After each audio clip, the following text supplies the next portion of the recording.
There we go. Welcome here, folks. As the Eastern Hancock Royals are set to take on the Triton Central Tigers here in this JV matchup. We're going to get underway here in just a couple minutes as we do starting lineups and all the fun things, and then we'll have some good basketball for you here tonight. I am Michael Gallion, joined tonight by Lincoln Schilling again. Hi, Lincoln. Hi, everyone. Good evening, ladies and gentlemen. Welcome to tonight's Junior Varsity Contest. Royals come off a tough game last night. They dropped a tough one to a really good lapel team in the JV game last night. Triton Central had the night off.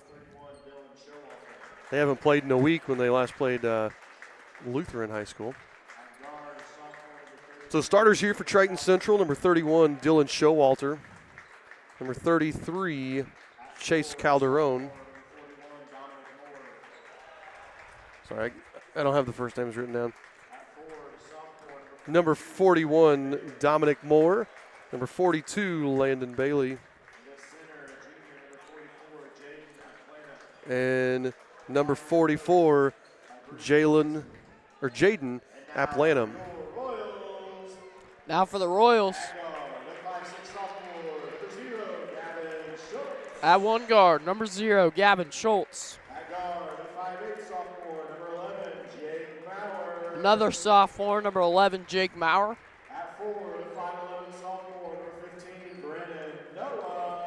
At 4, another sophomore, number 15, Brennan Noah. At 4, the junior, number 41, Luke Zelinga. And the last sophomore, number 55, Drew Morris. The Royals are coached by Joe Paxton.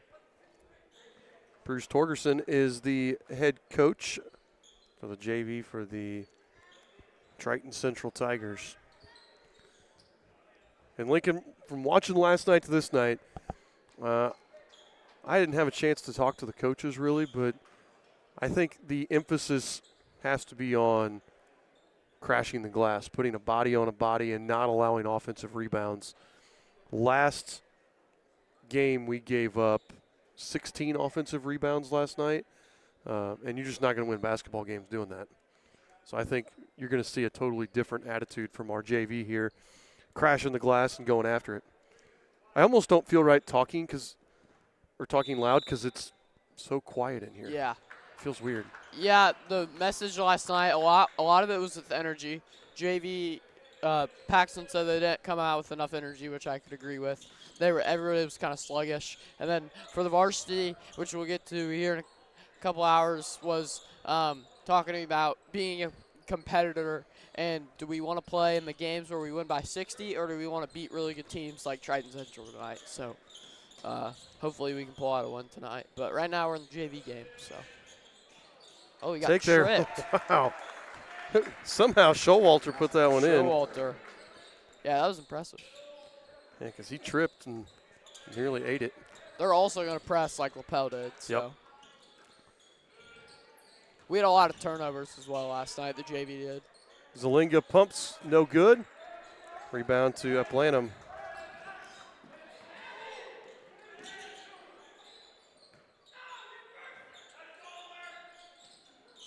Good D there by Zelinga. Forces the bad shot. Maurer with the rebound. Schultz going to set the offense up here. I'd like to see. Oh, that's good pass. Yeah, that's good. Oh, we just can't get it. Aplanum with another rebound. I'd like to see Drew square up. He caught it, instantly went to pass. They're going to give him a big cushion out there. I'd like to see him shoot a 3 and force them to step out on him. We're doing the same thing with Aplanum, though. Yeah. I don't know, and I don't know how good of a shooter he is. Yeah. I know Drew's a pretty solid Agreed. Yeah, three-point shooter. He had a couple mid-ranges last night. He misses that one, though. Yep, Drew with the rebound.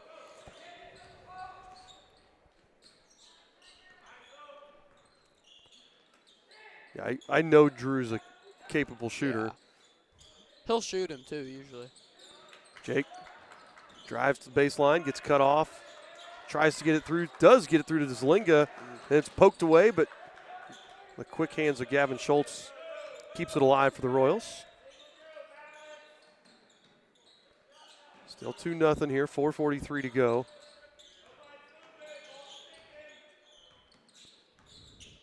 I can just hear Coach Paxton, nobody's moving. We gotta move here, guys. Z trying to post up. He's got a little bit of a mismatch there with Showalter, but couldn't get it into him. This is a really good defensive possession for the Tigers here. Yeah. They're communicating well. They have good energy. It's been a good possession for them. Noah, Well, they're going to call him for the travel. it looked like it was going to be a jump ball. That's the first turnover for the Royals. I thought they were going to get a jump there, but Yep. turnover instead. That was the other thing we had a lot of last night was turnovers. Yeah, I so think it was over 20. yeah, you're not going to win games giving up offensive rebounds and turning it over. Going inside to Planum. Little hook shot. Nice job by Drew pushing him out there and not letting him get as close as he wanted. He had to shoot that from the word Royals there. Yeah.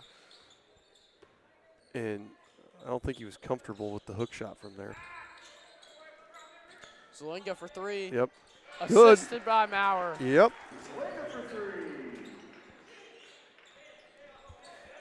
And he was actually fading there. Yeah. I was about to say that he wasn't a good shot because of the way he caught it and faded, but when it goes in, it's always a good shot. It's a good little vision from Maurer there. Yep. So Calderon drives, floater, no. Blanham with the putback, and it's good. Yeah. He's got 3 boards already. And it lets the Tigers set up that press.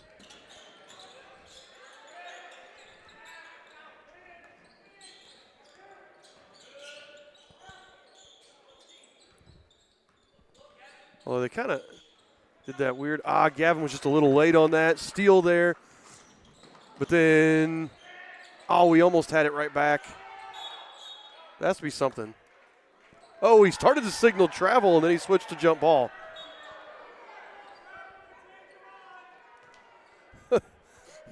That official, he gave half of a travel call and switched it to a jump ball. That's interesting.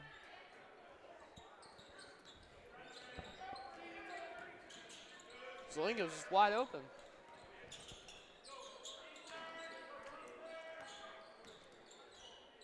Royals are going to look for something near the basket here, or just turned it over. Yep, another turnover there. Shellwater. And then. Or no, that was Calderon. Yep. Oh yeah, he shoved off. They called Calderon on the shove. Yeah, it was good defense by Gavin after he turned it over. Chase Calderon. His first, team first. Yeah, it's his first.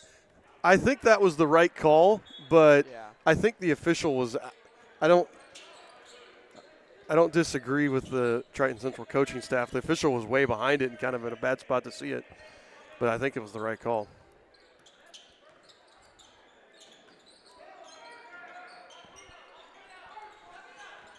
Maurer into Noah. Brennan Noah. Jake gets his second assist there.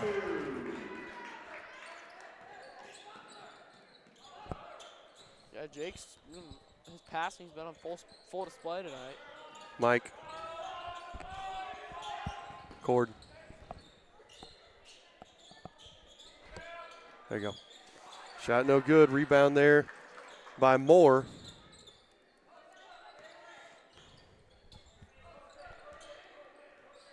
So Showalter with it.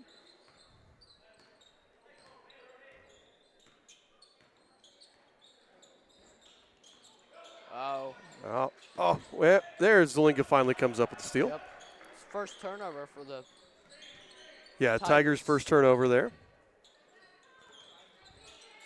Drew's going to post up Bailey there. Oh, he turned him over. Going to give Bailey with the push. TC fans don't like it. Fouls on Landon Bailey. His first, team second.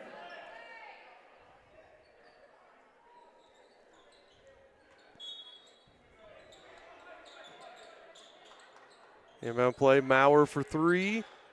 Maurer just off the mark there. Good look, he hit 2 of them last night. Actually started the game and then ended the game with Maurer threes. That's Hornberger off the mark. Good box out there by Brennan Noah.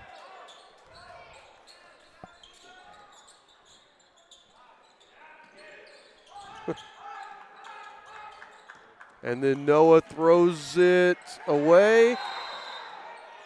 And then Gavin Schultz is going to pick up the foul as the Triton Central fans cheer. Although they gave Maurer the foul. I thought it was on Gavin. That was just funny. Dylan Showalter is the line for the Tigers. 40 seconds left. Showalter here with 2 free throws. Hits the first. Yep. Maverick Burke, check. Single Royal lineup. Maverick Burke coming in. Maverick shot pretty well recently too.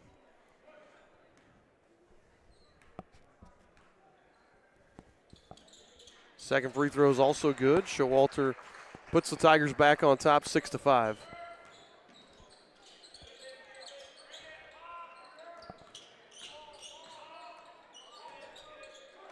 That one's poked away, but Schultz corrals it. 28 on the clock.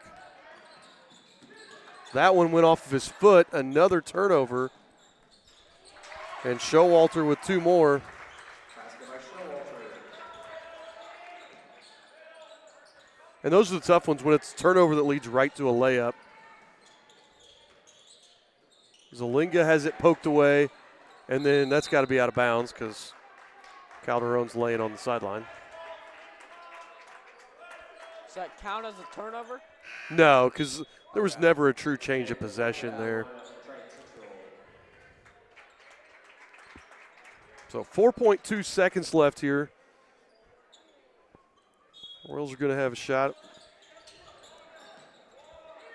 Get into Maverick, trying to go to Drew. Oh, that would have been impressive if it went, but Drew couldn't get it to go. And at the end of the first quarter, Triton Central leads 8-5 over the Eastern Hancock Royals. You're listening to the Eastern Hancock Sports Network. Are you a 9-Star Connect electric customer? Did you know the same great service you trust for your electricity can power your connection to the digital world? That's because high-speed fiber internet is available to your home. Experience internet without limits, lightning fast speeds with no data caps, all with expert support available 24/7, 365 days a year. From electricity to internet, we're your trusted local connection. The power to connect is already here. Visit 9starconnect.com today. These 2 right here are the only ones we need. All right, so 8-5 here. Triton Central with the advantage. Dylan Showalter's got 6 for them. Nobody else with more than a bucket for either team. And really, I thought we played good. We played good defense. It was just the turnovers. 4 turnovers there in that quarter. Just that was the difference. I had 4-1 on turnovers and led to, I think they got at least 4 of their 8 points off of layups there. Yeah, Showalter was 6 that quarter. There they get it into Calderon for 3. No. But then Shelley gets called for the bump there. Shelley came in at the quarter break. Hornberger grabbed that rebound. Yeah. Fouls on Caleb Shelley, his first, team first. So Mord inbound. Lobs it into Calderon.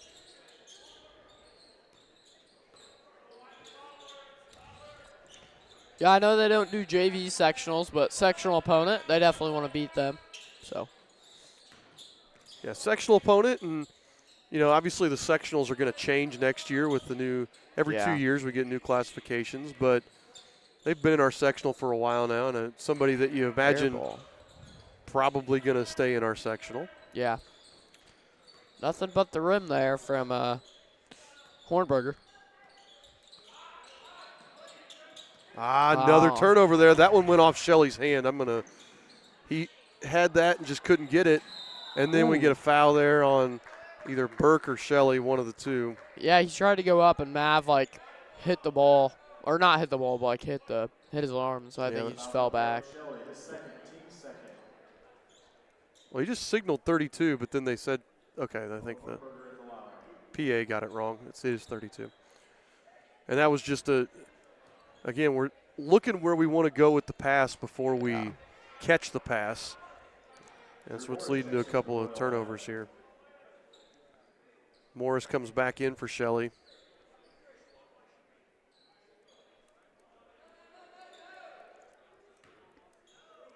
Triton Central not going to put anybody at the line here. Hornberger hits the second of two. It's his first point of the game.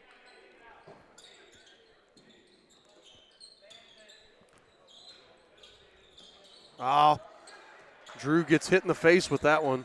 So there's 6. Yeah. But Jake Maurer. Jump, I think. Yep, our ball. Was it a foul? Yeah, he didn't do anything. Oh, yep, it's going to be a foul on Moore. On Moore, yep. So, all right,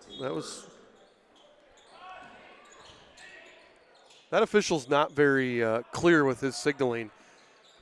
He just blows the whistle and points, and then I wasn't sure what it was. I thought maybe that Moore was on the out of bounds line over there touching the ball. Yeah, there was no signal. We didn't know. Rose looking to not turn it over here and get a basket. Again, I'd like to see us work through Drew. Yeah. Although we're going to get a foul. I feel like when we get it into Drew, good things happen. So he called it on 23, which there is no 23, so I'm guessing that's 32. Yeah. I'm guessing that's on Hornberger. Yep. Z mid-range jumper from the corner. That's good. He shot it well tonight. Yep. Yeah, if we get it into Drew, he can score it himself and bully one of their bigger kids down there, or he can kick it out to a shooter like Z.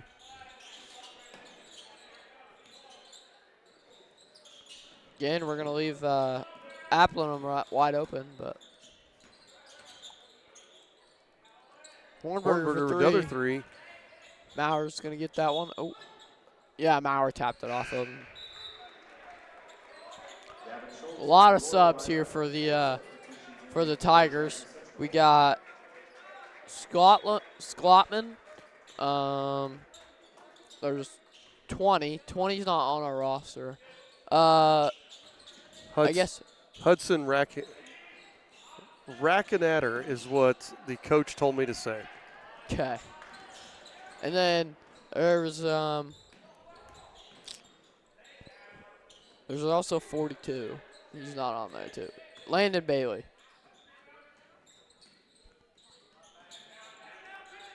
.42's on our roster. Oh, yeah, he is. And Eubanks. So we'll change here.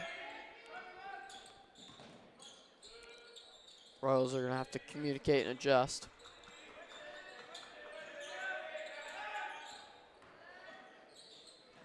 Runner Floater no good. That one went off Rackanatter out of bounds. Oh.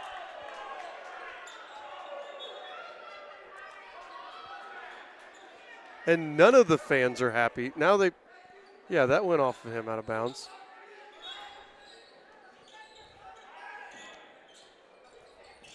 He even ran back the other way, but one official signaled one way, the other official signaled the other. Another turnover from Schultz there. 3 on the way, no. Offensive rebound, put back, no. Tap out. Finally, Rackanatter corrals it. Calderon with the step back, hits it.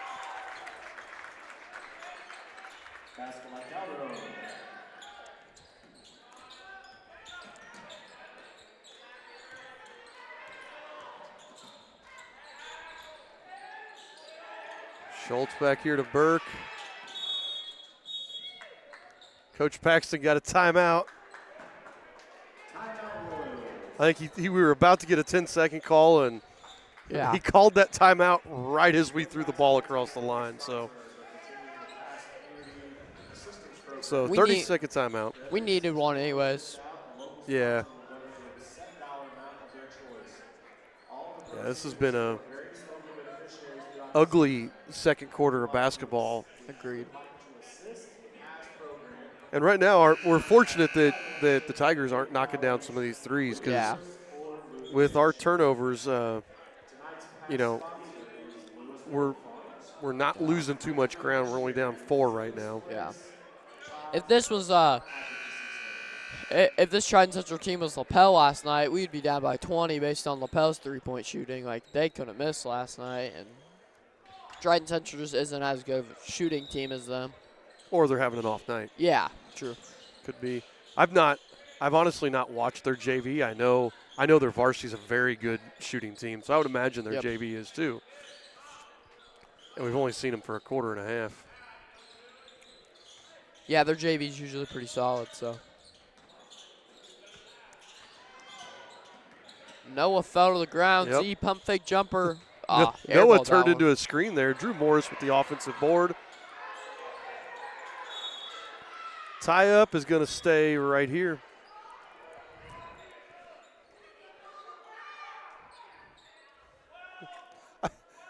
Again, I don't think any of the fans are happy right now for either team. Maverick Burke looking to inbound.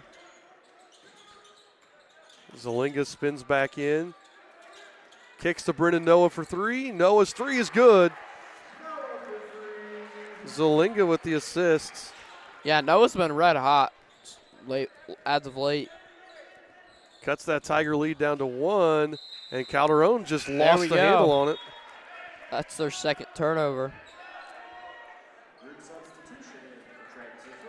And again, this feels a little bit like last night. We played incredibly sloppy, and we're down by 1. Yeah. It's like we just got to clean this up. Maverick finally gets it in there. Gavin has it taken away. Was it a foul or was he on the line? Yeah, there was a lot of contact there. Well, I thought he was standing on the line. Oh. So I don't know if the official on the far side was calling that as a foul or whether he was standing out of bounds.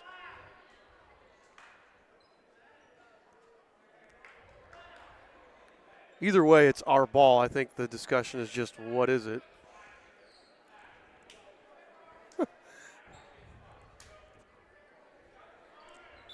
It's our ball. I think they said he was out of bounds. Yeah, I'm listening to talk to the coach. He said he was out of bounds. Which I think he was standing out of bounds when he swatted at the ball. So. Yeah. Royals, Tigers lead 11-10 here with under 2.5 minutes to go. Zalinga in the corner. Just off the mark. Good rebound from Drew. Nice job by Drew Morris to get that. Strong gather dribble over to Gavin. Pull-up jumper. Too strong from Schultz. Yeah. Got a 3-on-1. And they dish it over there, and Moore gets his first basket of the game.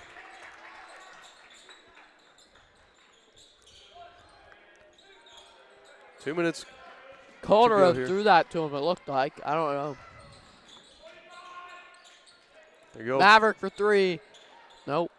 Trying to bank it in there. Zalinga with the offensive board. Zalinga takes it in and lays it in.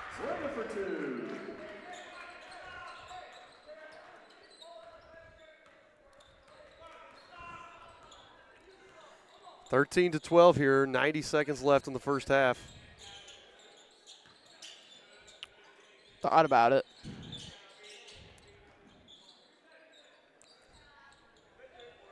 Being patient here. Showalter. Good ball movement. They're not really like moving, like cutting or anything, so it doesn't really matter. That Planum's going to take that long too. No. Oh. But another offensive rebound. Calderon. Can't get it to go, and Gavin Schultz now with the rebound. Yep. There you go. Royals are going to have a chance now to take a lead. Yeah, this could be a big possession going into halftime.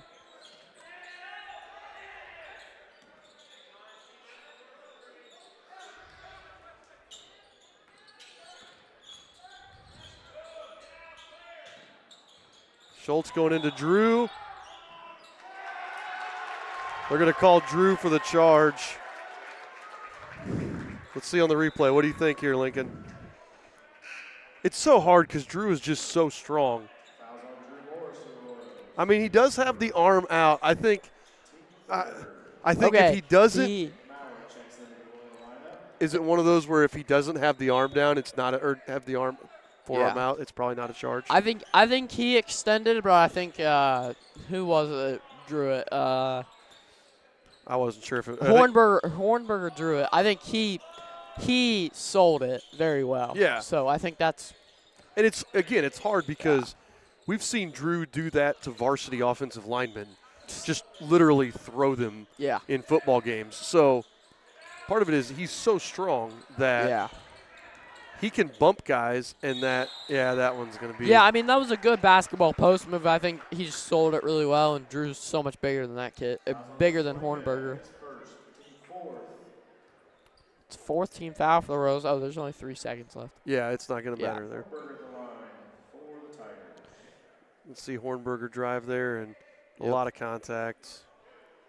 Fun little stat here. Every single Triton Central Tiger has a rebound besides Landon Bailey here.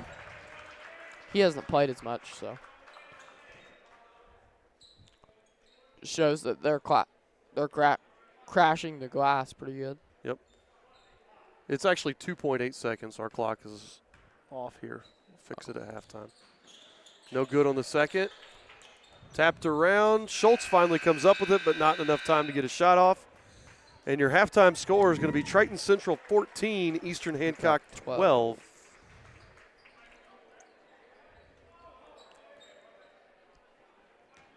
So we'll take a break and be back here in 10 minutes. Yep.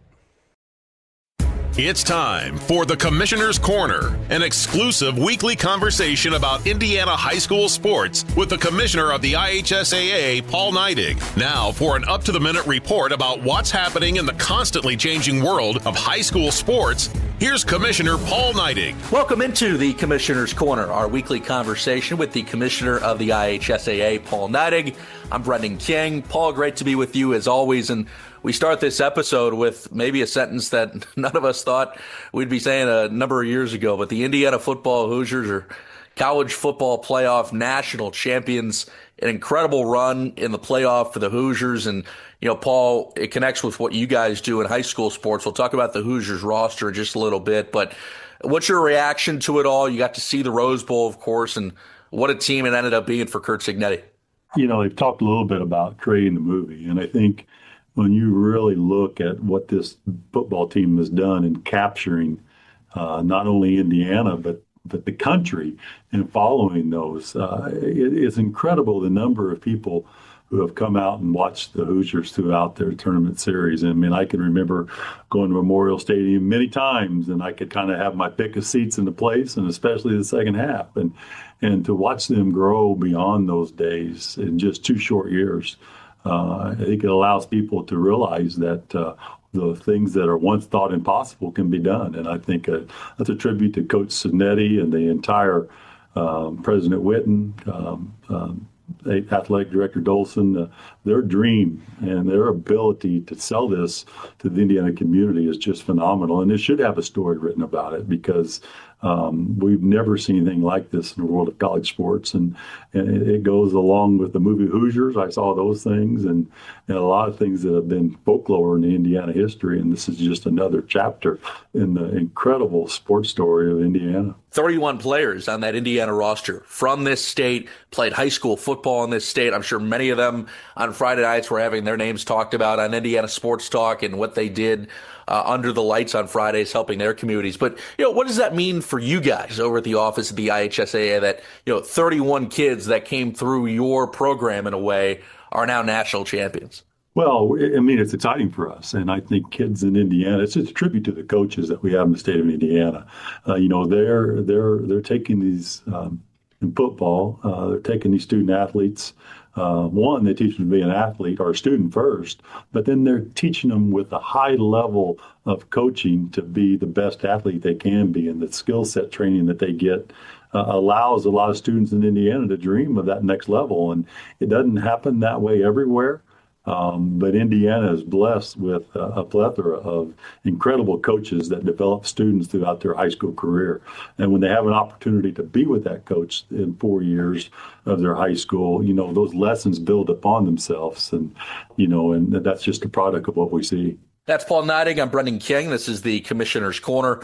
Paul, other stuff going on with the IHSAA girls wrestling just wrapped up over at the Coliseum. Whiteland finishing with the top spot in girls wrestling. 2 individual state champions, Crown Point, Hobart, and Columbus East following in the standings. And, of course, boys wrestling coming up as well. So can you just break down the weekend for the girls wrestling state titles and what's coming up for the boys, too?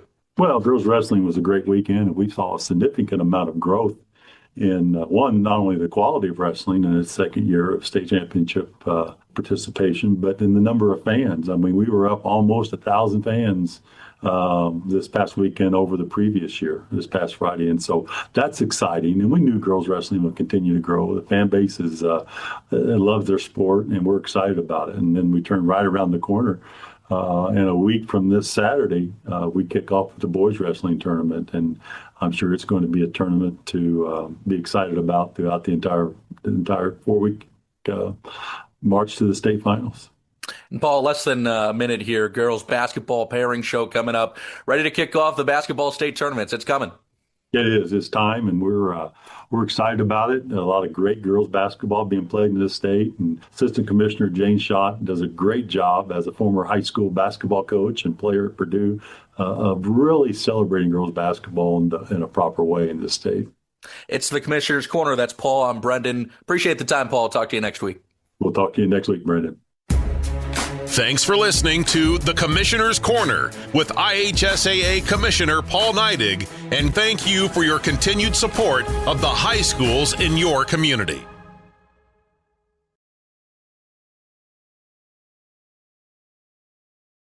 We all need to eat more vegetables, but we run into the same problems every time we go to eat them. Carrots and peas just have no flavor. Beans and Brussels sprouts have side effects that will send children running in fear. But there is one vegetable that everyone loves.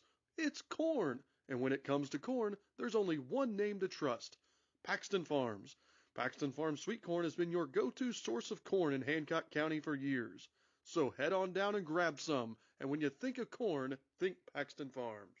With 9-Star Connect high-speed fiber internet, there's no choosing between speed and reliability. You get both. Lightning-fast internet with no data caps and equal upload and download speeds means everyone gets what they need when they need it. Stream, game, work, and connect all at the same time without missing a beat. All backed by our 24/7, 365 expert support team, because your connection should be the last thing you worry about. Switch today. Visit 9starconnect.com.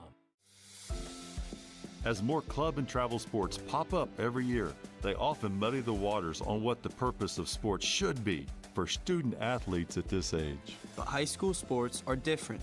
It's not about becoming the best athletes, it's about becoming the best people. It's not about scholarships, it's about coaches mentoring you, camaraderie with your teammates, and the connection you build with your school community. It's not about year-round training. It's about developing resilience, responsibility, and a strong work ethic for life. It's not about what am I going to get out of this, it's about playing for something bigger than yourself, for your team, your school, and your entire community. High school sports help us grow in ways that will serve us for the rest of our lives, not just in the game. I'm IHSAA Commissioner Paul Neidig. Support what makes education-based athletics different by buying a ticket to your high school's athletic events. This is developing students as people. This is fulfilling a greater purpose. This is your IHSAA. Looking to give your car that sparkling clean shine it deserves? Look no further than Dave's Express Care Car Wash. Conveniently located at 1749 West Main Street in Greenfield, Dave's Express is your family-owned and operated car wash destination. Choose from our wide range of wash packages. And while your car gets pampered, you can indulge your taste buds at Dave's Express Grill. Have a bite of the world-famous Super Tenderloin Sandwich. Dave's Express Care Car Wash, where exceptional service meets unbeatable value. Experience the difference today. My days of playing basketball for North Posey High School are still some of my favorite memories. Years later, I can still remember the feeling of wearing my Vikings jersey proudly and representing my community. I'm IHSAA Commissioner Paul Neidig, and these student athletes know how that feels. It's an honor to represent my school and wear their name, to have the entire community rooting for my success, to contribute to my school's legacy and all the student athletes who came before me. I'm Josie Campbell, and I'm a proud Brownsburg Bulldog. Playing high school sports gives me a sense of ownership in my school. I get the chance to have a positive impact on my school's reputation, to help carry out our traditions, and to be the best person and player I can be. I'm Jet Wolfley, and I'm a proud Terre Haute North Patriot. Demonstrate your pride by buying a ticket to your high school's athletic events. This is promoting school spirit. This is making your community proud. This is your IHSAA. As a 9-Star Connect Electric customer, you're already connected to something powerful. Now, get connected to something even more powerful. High-speed fiber internet in your home. Experience the 9-Star difference. And expert technical support available 24/7, 365 days a year. From powering your home to powering your internet, experience our trusted service in a new way. Make the switch to 9-Star Connect Fiber Internet today. Visit 9starconnect.com. High school sports have a unique way of setting the tone for our entire school community. How? By demanding our very best, no matter who we are. Every student, coach, parent, and fan has a responsibility to practice good sportsmanship at athletic events. It's on each of us to lead by example with our behavior. The way we behave is not only a reflection of our own character, but of our schools as well. It lets everyone know this is how we do things at our school. This is what we expect. This is who we are. So, whether you're playing, coaching, or cheering, always demonstrate integrity with your words, actions, and attitudes at our... Hold on. Now you can say it. Welcome back, everybody. About to start the third quarter here in this JV matchup. Triton Tigers lead the Eastern Hancock Royals 14-12. And we're about to start, so... And it's not been a pretty half of basketball. I know we've had a lot of turnovers. We've given up a lot of offensive rebounds. And then Triton Central only shooting 23% from the field. Wow. So really not a pretty start to this game from either team. There's another miss there from Hornberger. And Jake Maurer is going to push the pace the other way.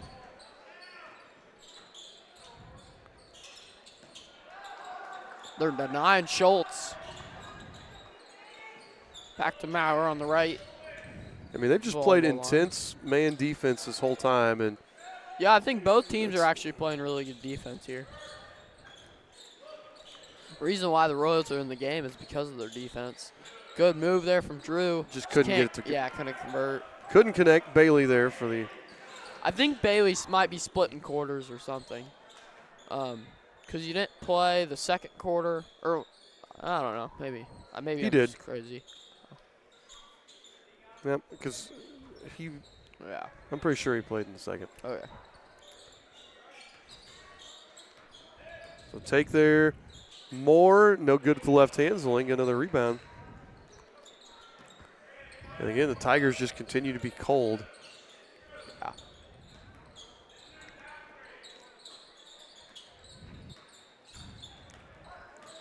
Schultz kind of got an edge there, but then he had both Zelinga and Drew go right where he was trying to drive to. But Drew. Good shot there from Drew. Drew Morris with his first points of the game. Another assist from Maurer. Yeah, his third assist. That ties it back up here at 14.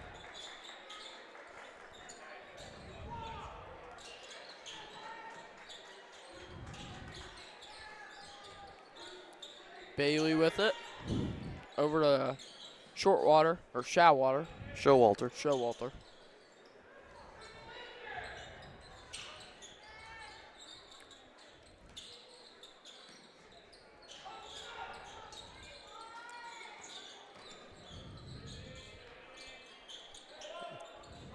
I try to go into Aplanum.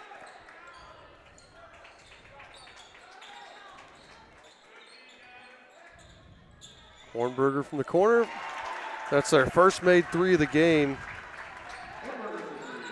Hornberger's got 5 now. I think he only has 4. He only hit 1 free throw.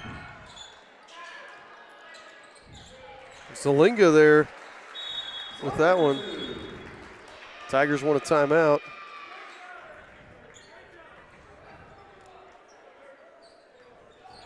And 30-second timeout, so we'll stay right here. They lead by a point. And right there, we did a good job beating that press and turning and hitting Zelinga as he cut to the basket. Zelinga's got 9 now. Yeah.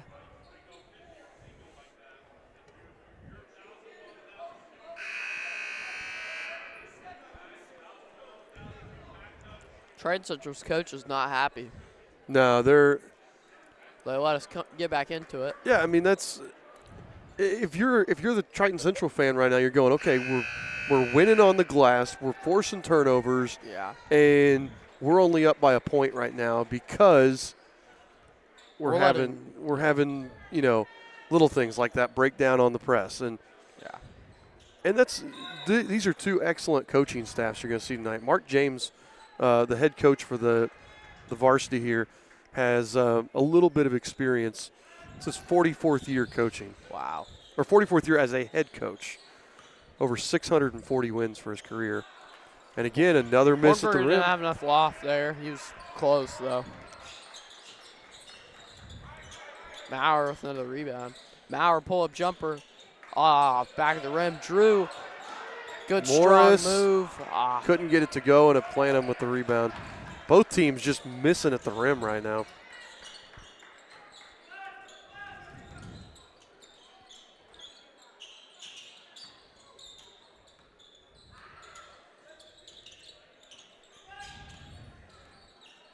Playing him with the ball screen. Yeah, Showalter gets cut off, kicks it back out to Hornberger. Off the mark. Ooh, Bailey. Bailey can't get the putback. Oh, there you go, Zelinga. Zelinga grabs that rebound. Bailey has 2. Zelinga has 4.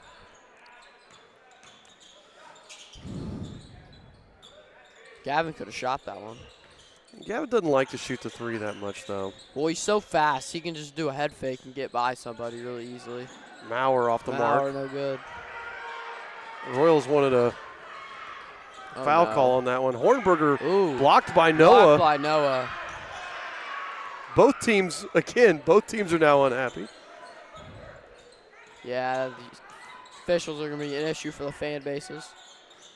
Schultz, no. Good. Maurer with the offensive board, but then Maurer has it stolen away. Showalter and a late whistle. They're going to call a foul on Schultz really late there. Watch it from this baseline angle here. Showalter hits the. Yeah, and that's the right call. Showalter went off the right. Gavin's left side of his body wasn't all the way on. So Gavin was just trying to slide in there. Maurer comes out, looks like he's got blood, and there's that one. Showalter hit both. Yep. Correct. Well, just one. It was the and one. Oh. So that gives him 9. So Maverick Burt came in there for Maurer, and that's going to be a foul. Yeah, that's a block. Yeah, block on on Hornberger. I tell you what, again, Drew. You get have Drew land on top of you, and that does not feel good. Oh, no.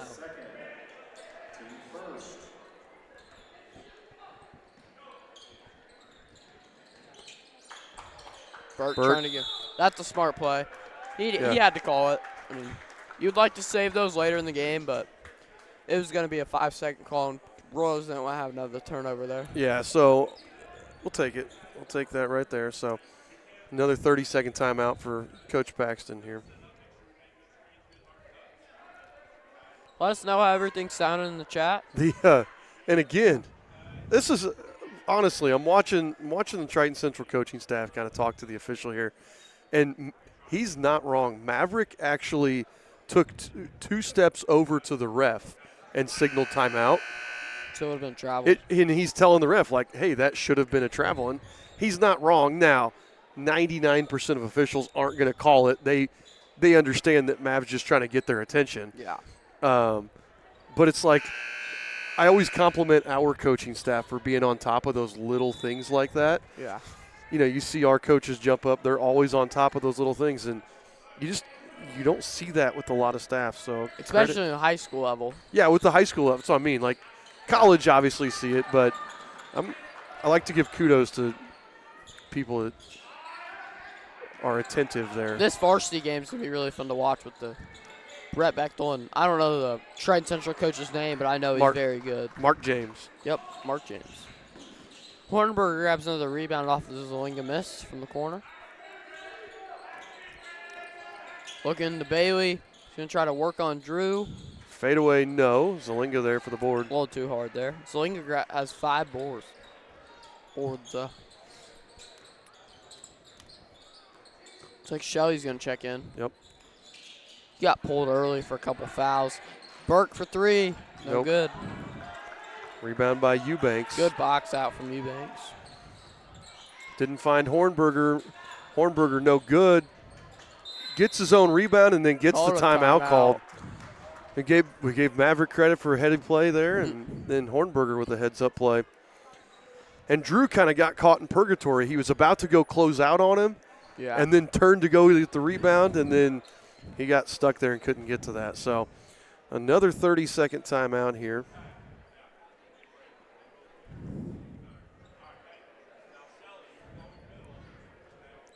Four-point game.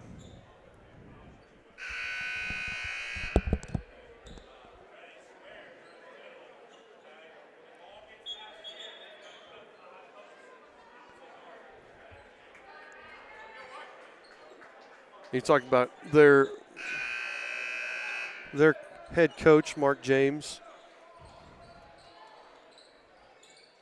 Spent a lot of time at Franklin Central, had a lot of success there before winning the state title at Ben Davis.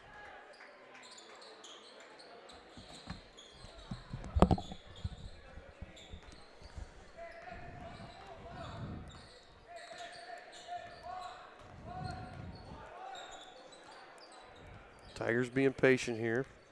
Showalter just hanging out. 1 minute left here in the third. Into Bailey. That one looked like it might have been partially blocked, but rebounded by I Burke. think he may have just missed it. Burke gets the rebound. Schultz going to push it here. Looks like they're in some sort of trap. Another turnover from Schultz. They were trying to bait him into that pass right there. Eubanks takes it hard to the rim. No. Tapped out to Brennan Noah.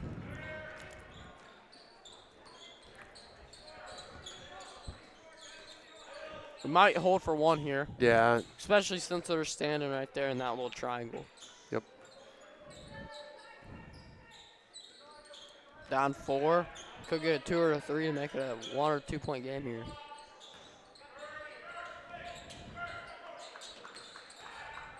Schultz drives in, kicks out to Zelinga for 3. Just Good off the by mark, but Noah with the putback. It's right there. It's exactly what you want someone to do. And they don't get that shot off. Showalter couldn't get it off. Great job there from Brendan Noah. 20-18 at the end of the third. Eastern Hancock slowly coming back. We'll be right back after these words from our sponsors. Looking to give your car that sparkling clean shine it deserves? Look no further than Dave's Express Care Car Wash. Conveniently located at 1749 West Main Street in Greenfield, Dave's Express is your family-owned and operated car wash destination. Choose from our wide range of wash packages. And while your car gets pampered, you can indulge your taste buds at Dave's Express Grill. Have a bite of the world-famous Super Tenderloin Sandwich. Dave's Express Care Car Wash, where exceptional service meets unbeatable value. Experience the difference today. All right, welcome back here. Eastern Hancock trails Triton Central as we go into the fourth quarter of this JV game, 20-18.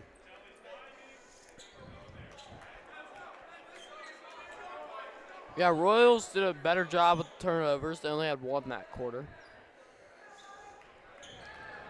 I think it was right off the bat. It was early on in the quarter. One of the first and second possessions. Well, we had a second one.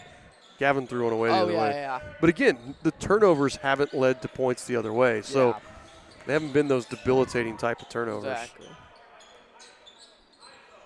Like at East Central of varsity, they had, I think they threw like 5 or 6 pick sixes, if you will. One of their players kept getting a steal and then going all the way. They call the foul on the floor first. That's unfortunate for Bruno. He could have got an and one there. Watch the replay. Good attack. Yeah, he bumped him. Yeah, I thought that was maybe could have been shooting foul. It's all right. Get it to Shelley instead. Good job, Caleb Shelley. Maverick Burke into Caleb Shelley for the 2. All tied at 20.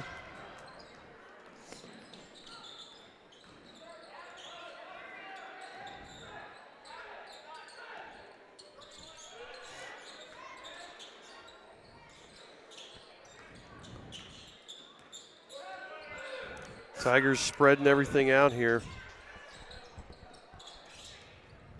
Totally opening up the middle. Showalter just beat Schultz.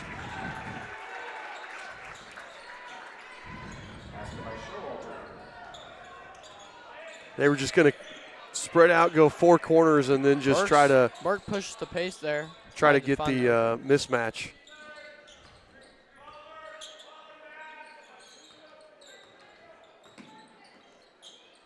This is a good play. Hopefully they'll be able to. Oh, there we go. Brendan Noah, that's right.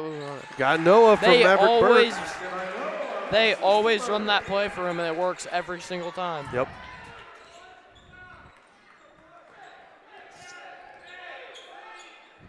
Burke to Noah on back-to-back, or Burke with back-to-back assists. Good defense from Z. I think he's frustrating Hornberger a little bit. Yep. Well, we need to be up in him. He's hit a 3, so he's the best shooter for sure. No one steps over. No, Bailey just takes Shelley. I think Noah was closing out, like getting on a shooter, and it's too late stepping over. Low scoring game to start, but scoring's definitely picked up here in this 4th quarter. A little under 5 minutes to go here.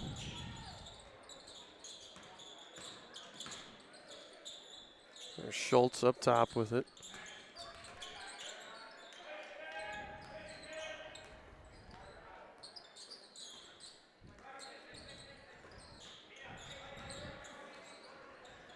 Yeah, this has definitely just been a slow game. Maverick Burke. Noah returns the favor into Burke, and it was just kind of an awkward shot. Yeah. Didn't have an angle. He got too far down under the basket and didn't have a good look at it.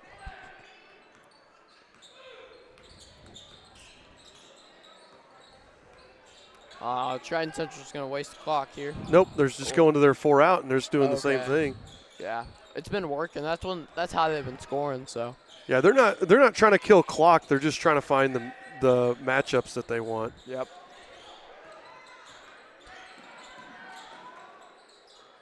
Good ball movement into Hornberger for 3. Hornberger airballs it, and that went off of Bailey's face before Zelinka grabbed it. Zelinka with 6 boards.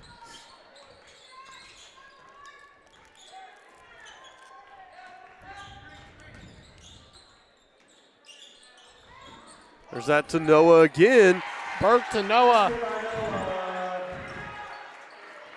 He always is open underneath the white line. Well, they're just not helping right now. And so he's getting that screen. They're not adjusting for it yet. Tie game again at 24. Eubanks basket and the foul. Man. That one went on Shelley.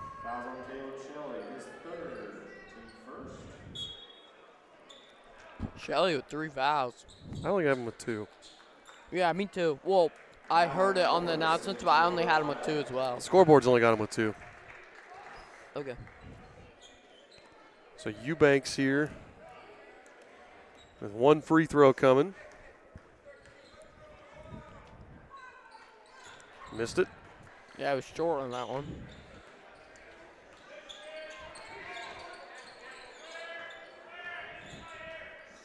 Now we're going to go to 4 out, 1 in look here.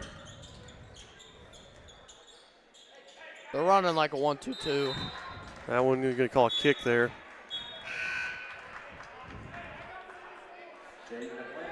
Aplanum comes back in for Eubanks.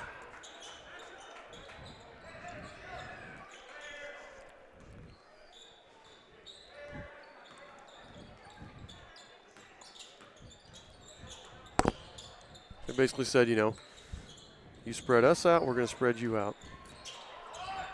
They're trying to force a turnover here with their trap.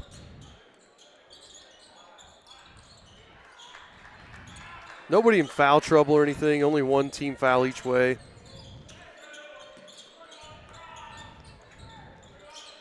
Zelinga, the quick three in the corner, nearly gets it stuck. Brennan Noah with the rebound, and his shot is blocked.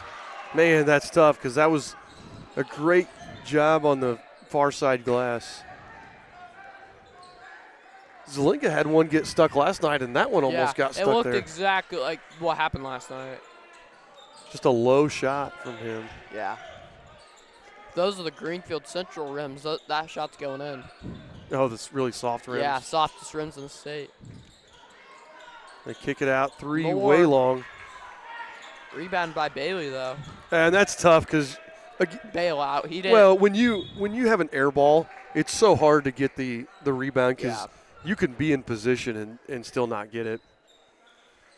Paxton told Schultz the foul, so he could call a timeout. Yep. So you can get everything set up because it's only a 2-point game, but we're down to 96 seconds left here. So we're going to take another break here. We'll be right back after these words from 9-Star.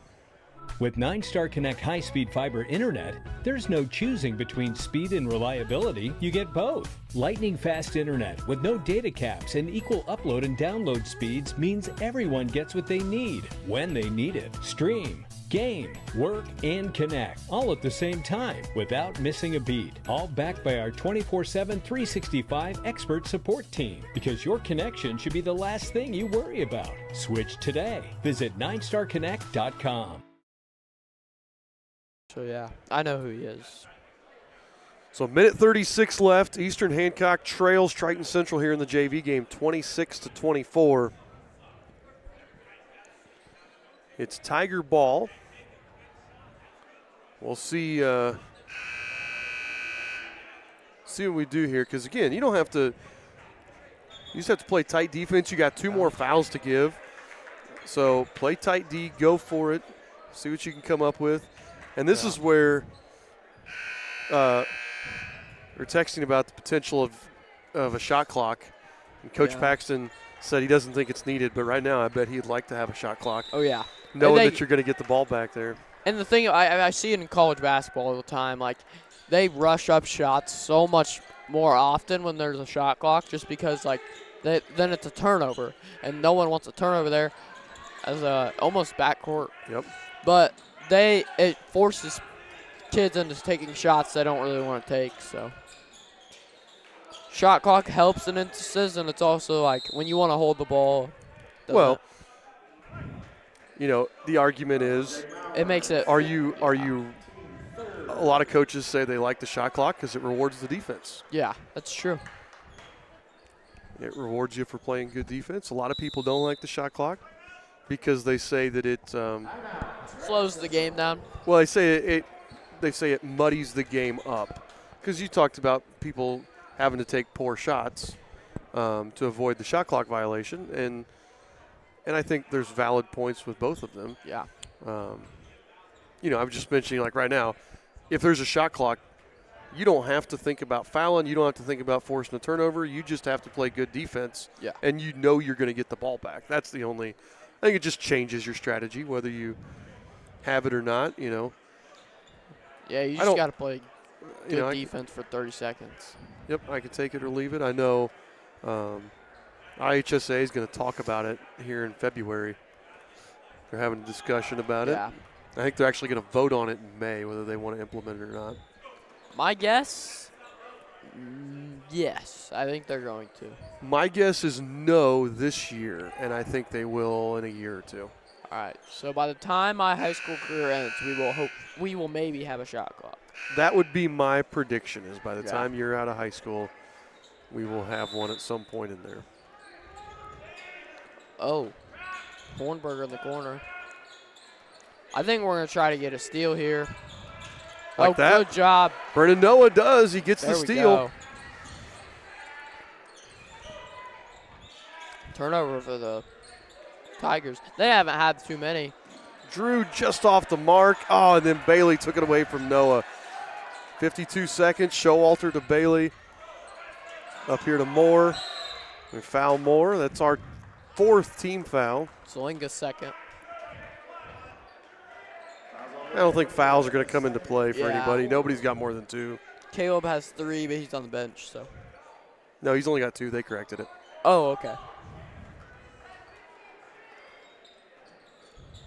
45 seconds left here.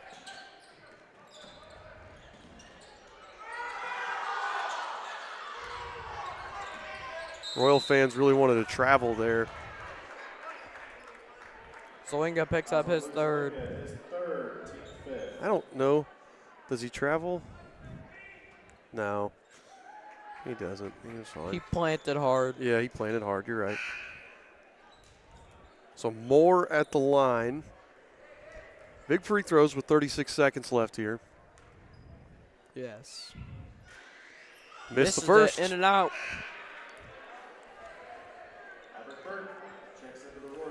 Burt checks in for Maurer. 3-point shooting.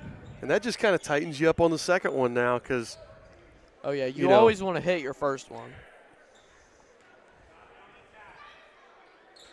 Hits the second one. Does rattle the second one in. Royals trail by 3. They're going to stay in this 1-2 too. So we're going to get a look. I want a good one here. 20 seconds left.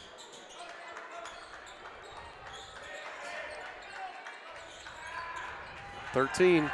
And now you're getting to the point where you're going to have to take a 3. A 2's not going to give you the time. Morris off the mark. Tapped out to Zelinga. Puts up the 3. Way short on that one.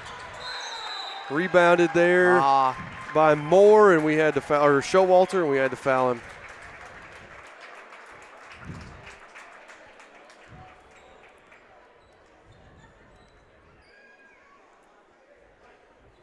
Royals have a possibility here, but it's going to be very unlikely.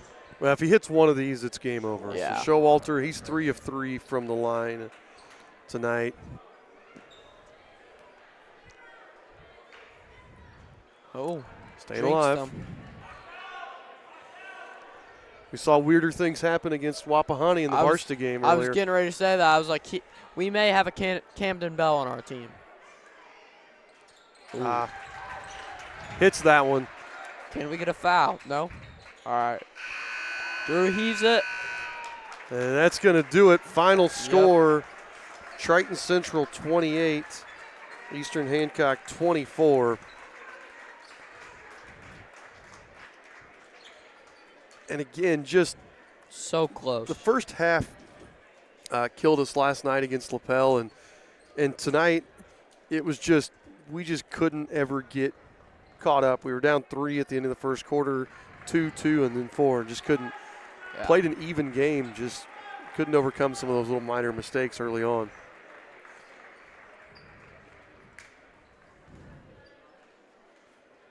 So I've got.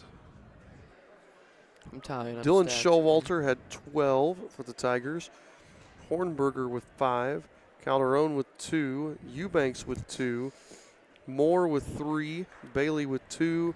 And Ablanham with 2 for the Triton Central Tigers. You got the Royals? Yeah.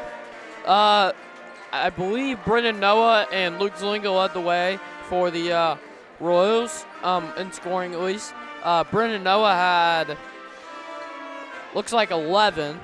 Caleb Shelley added 2. Luke Zelinga had 9, and Drew Morris had 2. So low-scoring game, but those 3 were the only ones that scored for the Royals.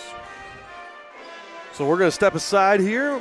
We have 20 minutes until the varsity game starts, and we'll be back in 20 with all of that. Yep.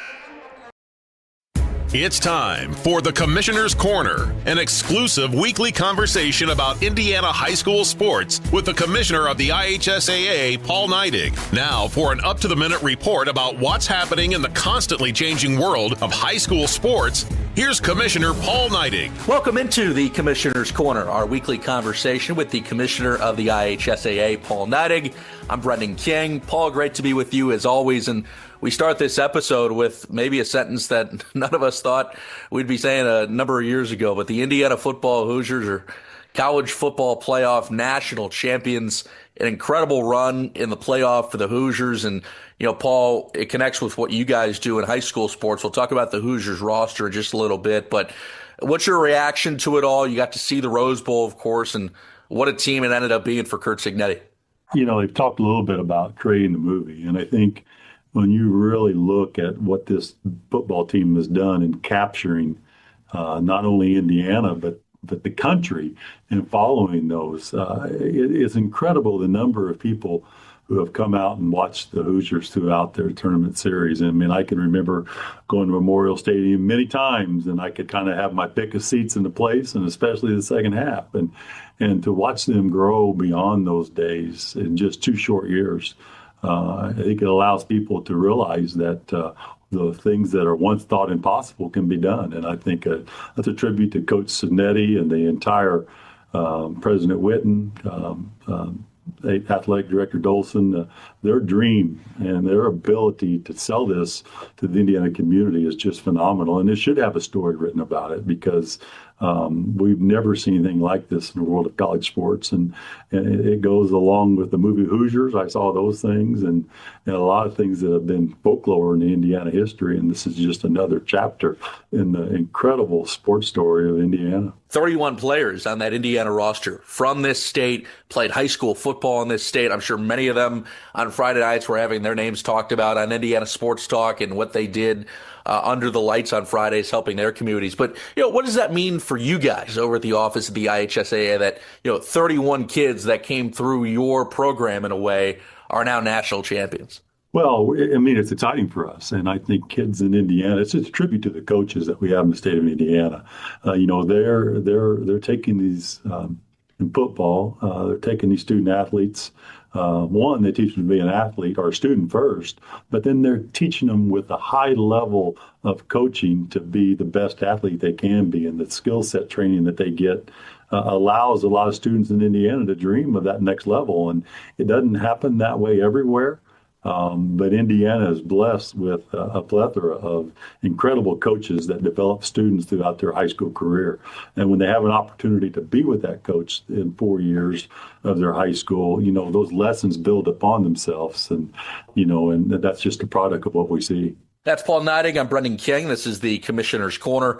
Paul, other stuff going on with the IHSAA girls wrestling just wrapped up over at the Coliseum. Whiteland finishing with the top spot in girls wrestling. 2 individual state champions, Crown Point, Hobart, and Columbus East following in the standings. And, of course, boys wrestling coming up as well. So can you just break down the weekend for the girls wrestling state titles and what's coming up for the boys too?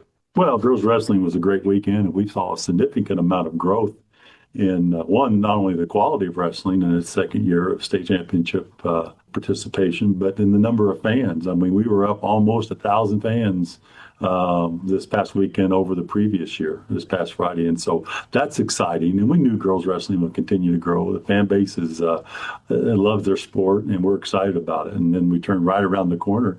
And a week from this Saturday, we kick off with the boys wrestling tournament, and I'm sure it's going to be a tournament to be excited about throughout the entire 4-week march to the state finals.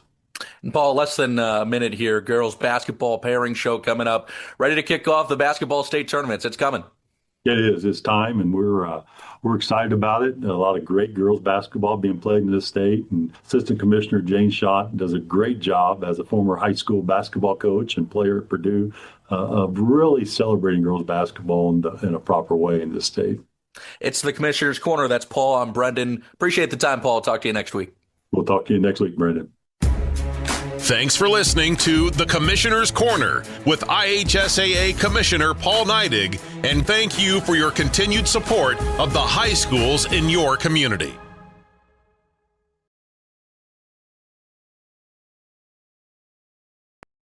We all need to eat more vegetables, but we run into the same problems every time we go to eat them.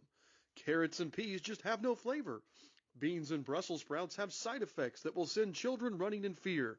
But there is one vegetable that everyone loves. It's corn. And when it comes to corn, there's only one name to trust: Paxton Farms. Paxton Farms sweet corn has been your go-to source of corn in Hancock County for years. So head on down and grab some. And when you think of corn, think Paxton Farms. With 9-Star Connect high-speed fiber internet, there's no choosing between speed and reliability. You get both. Lightning-fast internet with no data caps and equal upload and download speeds means everyone gets what they need when they need it. Stream, game, work, and connect all at the same time without missing a beat. All backed by our 24/7, 365 expert support team, because your connection should be the last thing you worry about. Switch today. Visit 9starconnect.com. As more club and travel sports pop up every year, they often muddy the waters on what the purpose of sports should be for student athletes at this age. But high school sports are different. It's not about becoming the best athletes, it's about becoming the best people. It's not about scholarships, it's about coaches mentoring you, camaraderie with your teammates, and the connection you build with your school community. It's not about year-round training. It's about developing resilience, responsibility, and a strong work ethic for life. It's not about what am I going to get out of this, it's about playing for something bigger than yourself, for your team, your school, and your entire community.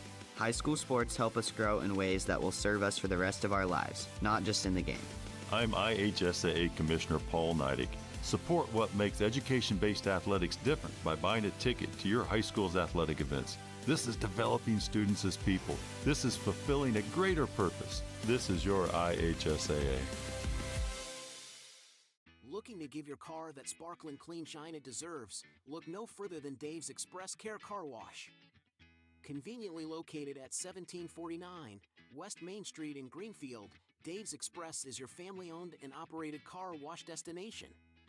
Choose from our wide range of wash packages. And while your car gets pampered, you can indulge your taste buds at Dave's Express Grill. Have a bite of the world-famous Super Tenderloin Sandwich. Dave's Express Care Car Wash, where exceptional service meets unbeatable value. Experience the difference today. My days of playing basketball for North Posey High School are still some of my favorite memories. Years later, I can still remember the feeling of wearing my Vikings jersey proudly and representing my community.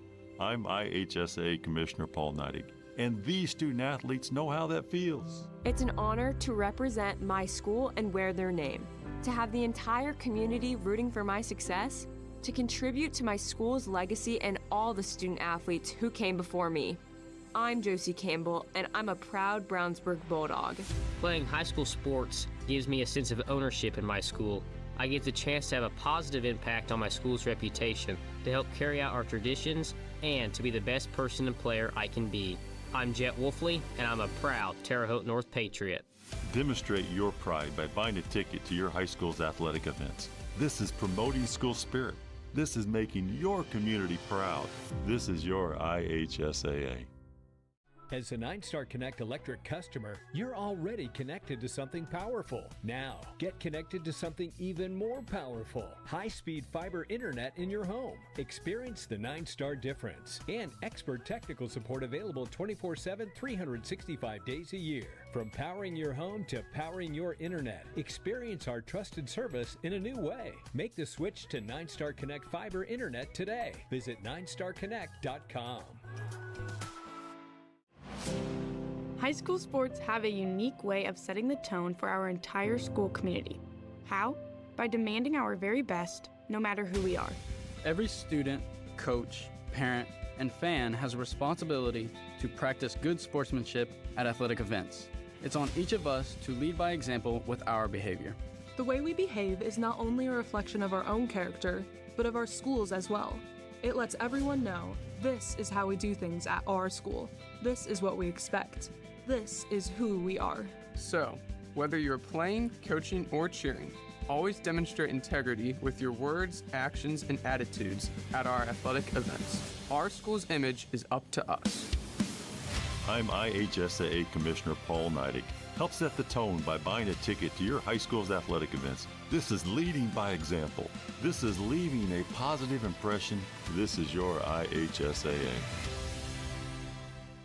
Are you a 9-Star Connect Electric customer? Did you know the same great service you trust for your electricity can power your connection to the digital world? That's because high-speed fiber internet is available to your home. Experience internet without limits, lightning fast speeds with no data caps, all with expert support available 24/7, 365 days a year. From electricity to internet, we're your trusted local connection. The power to connect is already here. Visit 9starconnect.com today. There's nothing like playing high school football under the Friday night lights. It's where we play for the love of the game. To have fun with our friends, with the whole town supporting us. To battle our greatest rivals with teammates we've grown up with. To huddle up and have each other's backs, no matter what. Because we believe in each other and want to succeed for our teammates even more than ourselves. 11 guys fighting together for every yard, every down, every touchdown to make our school proud. There's something special about playing for our hometown that we'll never forget, that we'll miss when it's gone. When the stands are full and the lights are shining bright, the crowd can't get any louder. And you know, it just doesn't get any better than this. I'm IHSAA Commissioner Paul Neidig, celebrating the purity of high school sports by buying a ticket to your high school's next football game. This is for the love of the game. This is making your hometown proud. This is your IHSAA. Discover the taste of summer at Paxton Farms Sweet Corn. Located just north of Maxwell, 2 miles west of State Road 9 on 600 North. Our sweet corn is handpicked, bringing sunshine to every bite. But that's not all. Capture picturesque memories in our fields of vibrant sunflowers, perfect for photos. Bring the joy of Paxton Farms Sweet Corn to your summer gatherings. Visit us today and experience the sweetness that keeps people coming back for more. Find us on Facebook, Paxton Farms Sweet Corn. Paxton Farms Sweet Corn, the sweetest taste of summer. High school sports are different, especially in Indiana, and these Hoosier student athletes couldn't agree more. We all know the saying, in 49 states, it's just basketball. But this is Indiana. Well, the same is true for all high school sports in Indiana, like volleyball. And soccer. And softball. And track, and so many more. We're passionate about high school sports in Indiana. They're an undeniable part of our state's culture. They're woven into the DNA of our communities. It's what we dedicate our time to. It's what brings us all together. It's what we celebrate. And as a high school student athlete, that's a pretty special environment to grow in. Representing your school and having your entire community behind you. Being a high school student athlete in Indiana is something we never take for granted. And it's an experience we'll never forget either. I'm IHSAA Commissioner Paul Neidig. Support Hoosier student athletes like these by buying a ticket to your high school's athletic events. This is who we are. This is Indiana. This is your IHSAA. With 9-Star Connect high-speed fiber internet, there's no choosing between speed and reliability. You get both. Lightning-fast internet with no data caps and equal upload and download speeds means everyone gets what they need. Visit 9starconnect.com. Some see a wrestling match. We see a 6-minute lesson in grit.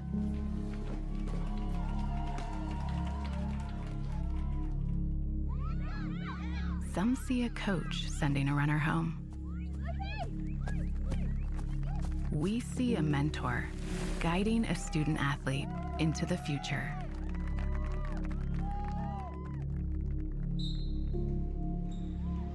Some see a volleyball match. We see a student athlete learning how to be poised under pressure.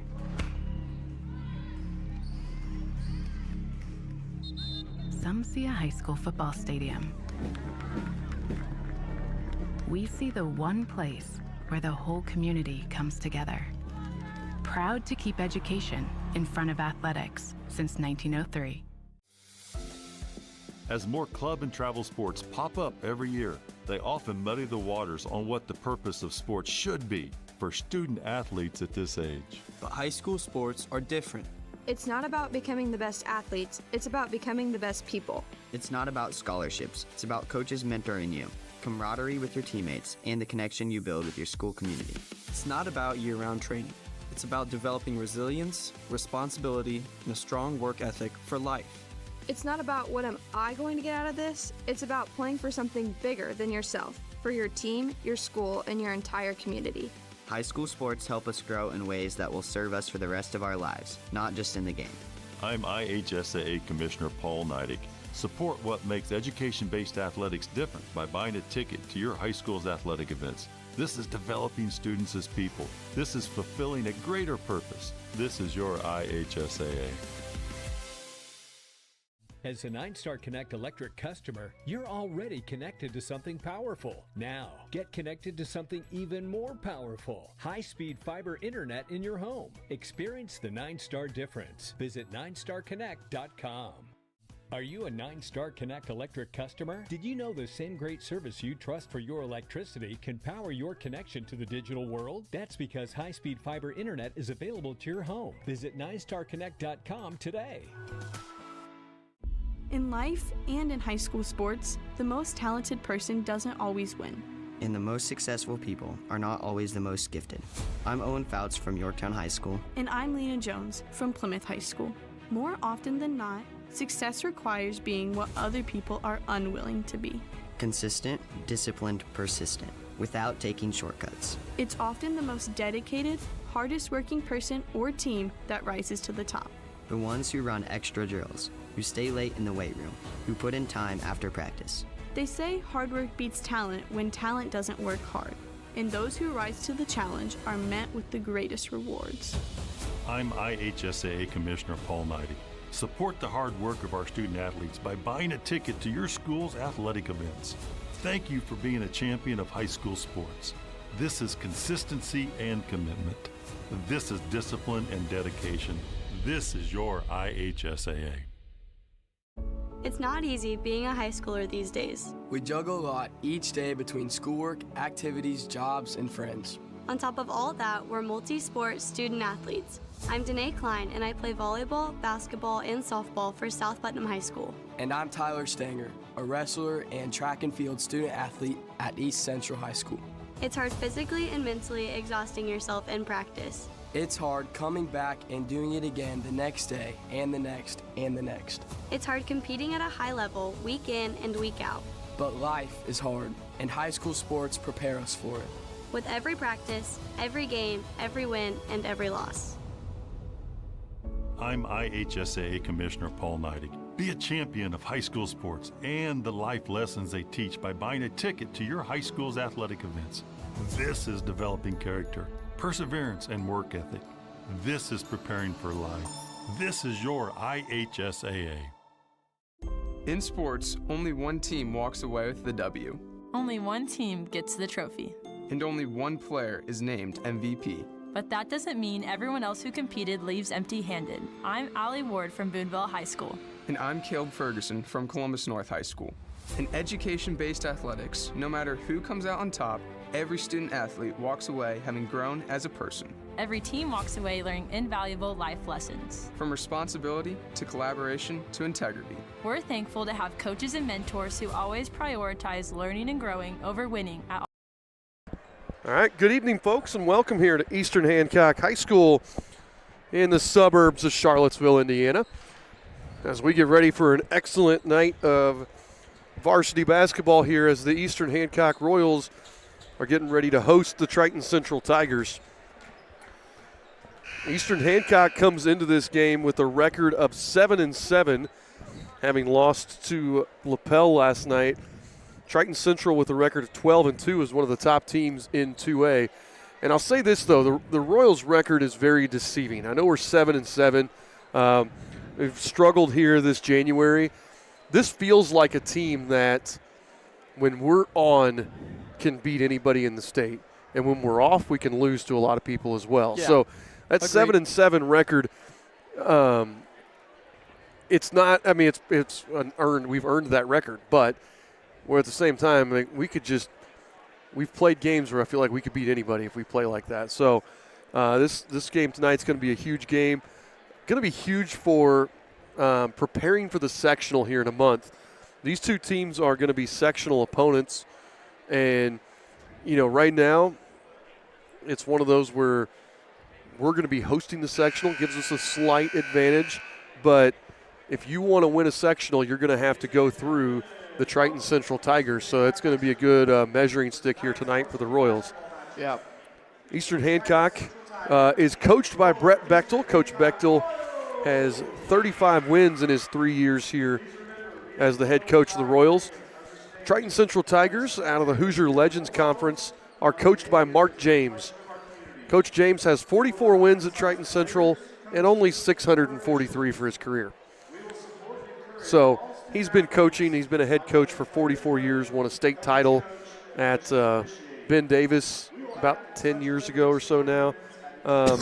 He's been doing this for a wee bit. We're going to do the national anthem here, and then we'll get started with starting lineups right after that.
Hold on, I can't hear you at all.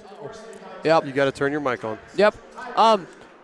As I said, none of you heard me, but good job by the Eastern Hancock Band singing the national anthem, and directed by Alex Carter, so good job by them. For the Triton Central Tigers starters, number 14, Jackson Faust. Number 23, Eli Seago. Number 24, Braden Hoover. Number 25, Henry Kemper. And number 34, Grant Long. Now for the Royals.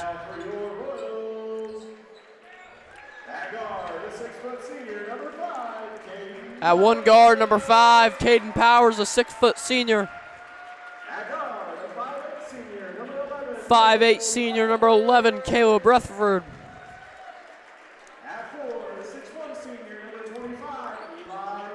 At forward, a 6'1" senior, number 25, Eli Manship.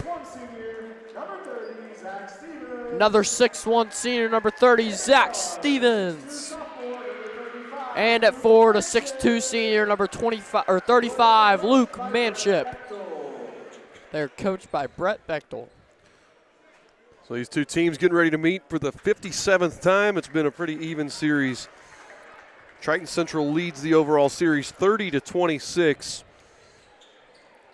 And the Tigers, I was going to say, the Royals have won 7 of the last 10, including the last 2 over the Tigers. Does the sectional one count? Yeah, it counts. Okay. So won last year and won in the sectional the year before. Tips it to Seago. Yep, Tigers control the tip.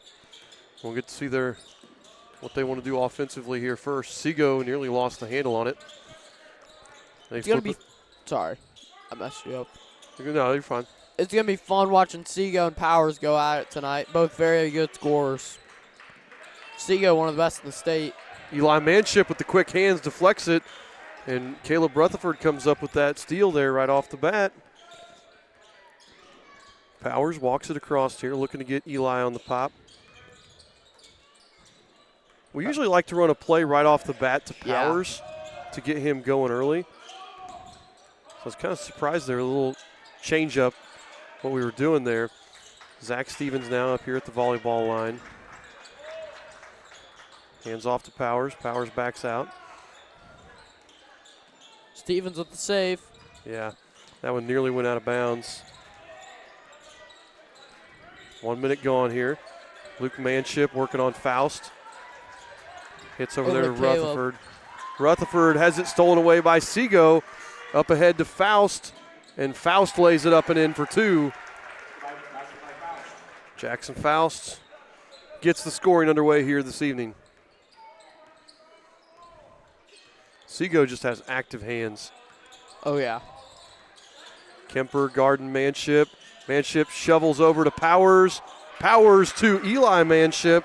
Eli lays it in for two. I think Powers got away with the travel there. Yeah, that was a good pass from him, though. Seago head fake from the volleyball line. Kicks. That's in the Faust corner. in the corner. Faust. Faust, 36% three-point shooter, hits that one right off there. Yeah, 5-2. They got a lot of good three-point shooters. 36, 43, 50, 38, 35, 50, 43. So definitely going to have to get out, just like Lapel last night. There's Powers from Eli. Ooh. Powers just off the mark. Rebounded by Grant Long. Long's a good rebounder. Seago dead ahead. Seago buries the three. And he talked about him shooting 50%. That's not 50% shooting like 4 of 8 on the season. He's 36 of 72. Make it 37 of 73 right now. Stevens drives. Scoop shot. That's basket nice. And the foul. Good patience from Zach Stevens.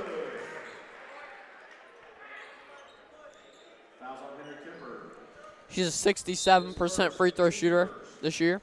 Only 6 attempts. Well, no, he had a bunch last night that didn't get added to the stat sheet yet.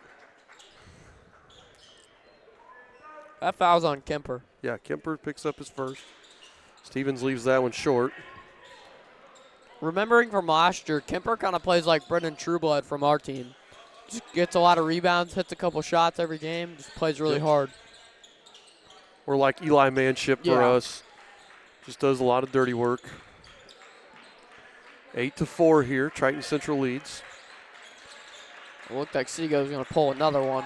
Grant Long. Ooh, yeah, that's a foul on Eli. Never like to see early fouls on Eli or Luke. No.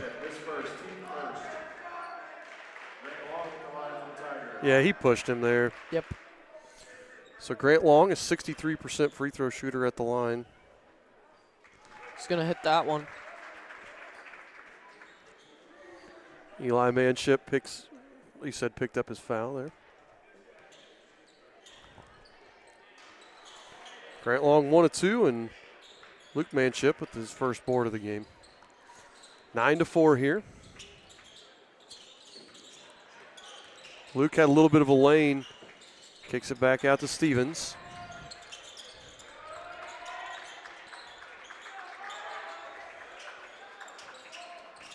Stevens has been playing really well of late. Yes. I like what he's been bringing. It's like you talked about it last night, how he has almost as a senior said, like, I don't want to lose, but the other thing I've noticed is his confidence has ballooned over the last couple games. Yeah. And he's doing things more than just being a shooter. And Seago with the basket and the foul. I'm tired of seeing 4-point plays, Lincoln. Yes, I know. There's so many last night. Had 2 of them last night. Powers closes out on Seago. Let's see. Yeah, I mean, he lands on Seago's foot. You got to give him room to land.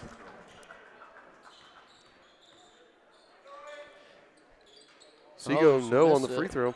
Yep. 86% free throw shooter. Oh, good take Nice. by Luke Manship. Luke just took it right at Connor McClure. Should be his first.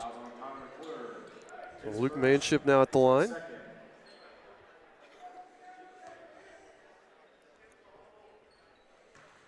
Sinks the first.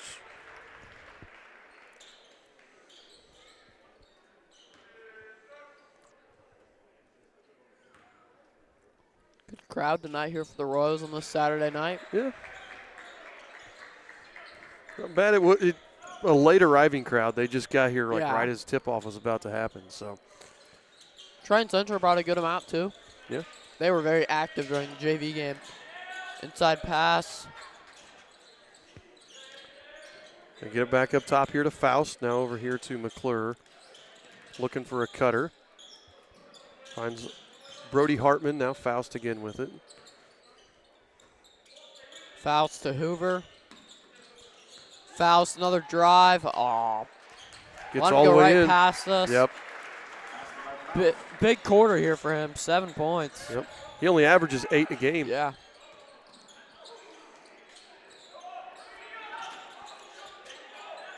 Let's see Luke just take this right here. Stevens nearly has it poked away. Manages to keep the handle on it now to Rutherford. Under 3 to play here in the first quarter. Caleb Rutherford's going to drive, go up, and he's going to be fouled. I think it was the help of Hartman. Yeah, it was either Hartman or Faust there. They're going to give it to Faust. Caleb Rutherford's going to go to the line to shoot 2.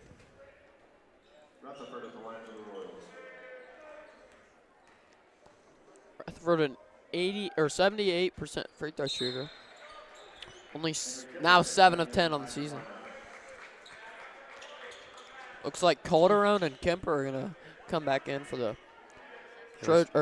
Tigers. Yeah, we saw Calderon in the JV game. I was about to say that. Caleb hits 1 of 2. 7-point lead for the Tigers. Seago flips it over here to Hartman. McClure up top. Both these teams can really score the ball, so it's going to be probably a high-scoring game here. 2.5 to go. Calderon over here on the wing. Hits Seago up top. Seago thought about it. Drives, spins, kicks back to Calderon. Then out there to Kemper. Kemper drives, kicks to Calderon. Yep, now McClure on the wing. McClure. That ball's dead. It's out to Kemper. Now Seago on the wing. Good help. Oh, well, Eli got it on the back door. Oh, but he did a fake. He did a ball fake and then went up, and he was short because he ball faked for too long. Oh, Eli. Kemper takes it away from Eli. Eli dives on top, ties him up. Jump ball is going to stay with Eastern Hancock.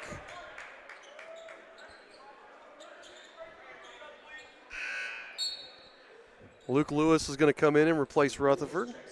Yep. Lewis played well last night. Yeah, scored 7. Had a really nice game. Oh, Eli on the slip. There we go. Powers with that inbound pass to him. Caught him napping. 5-point game now. 1:35 to go. Kemper to McClure to Seago. Calderon in the corner, and he drills a 3. He couldn't buy one in the JV game.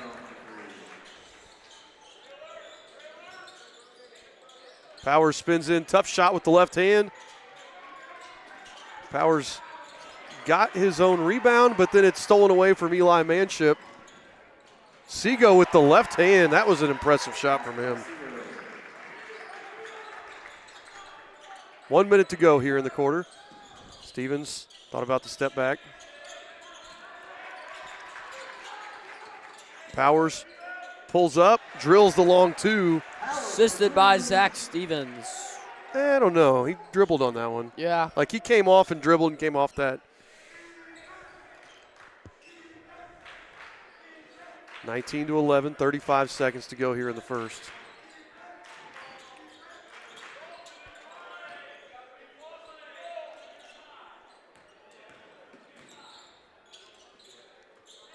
Seago with it. They're going to hold for one. I just heard Seago call it. Yep. Kind of an interesting, they were lining up on kind of an interesting formation there. Now he's going to a 4-low set. 10 on the clock here. ISO for Seago. Pulls up on Powers, gets it knocked away. Shots up, and shot was no good anyway, but it was after the horn there. Good D there by Powers to knock that away from Seago and not give him a clean look. And at the end of the first quarter, the score, Triton Central 19, Eastern Hancock 11. You're listening to the Eastern Hancock Sports Network. Looking to give your car that sparkling clean shine it deserves? Look no further than Dave's Express Care Car Wash. Conveniently located at 1749 West Main Street in Greenfield, Dave's Express is your family-owned and operated car wash destination. Choose from our wide range of wash packages. And while your car gets pampered, you can indulge your taste buds at Dave's Express Grill. Have a bite of the world-famous Super Tenderloin Sandwich. Dave's Express Care Car Wash, where exceptional service meets unbeatable value. Experience the difference today.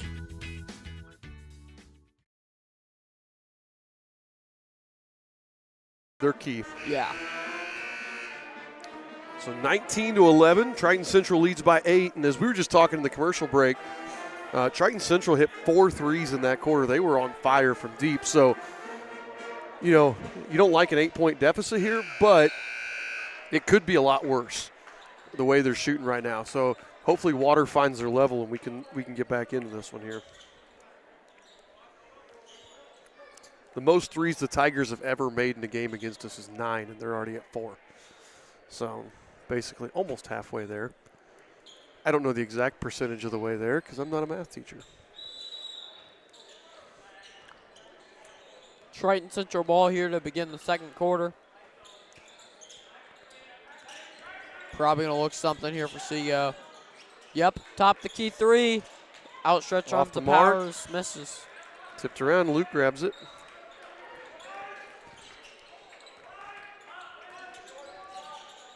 True Blood up at the volleyball line over here to Powers. Oh, I didn't even realize he checked in.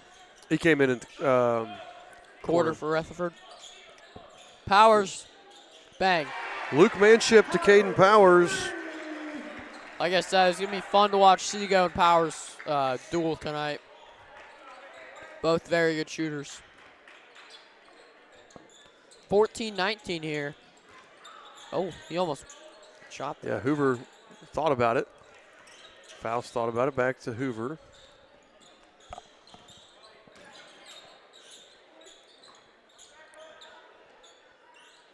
Now Hartman with it on the far side.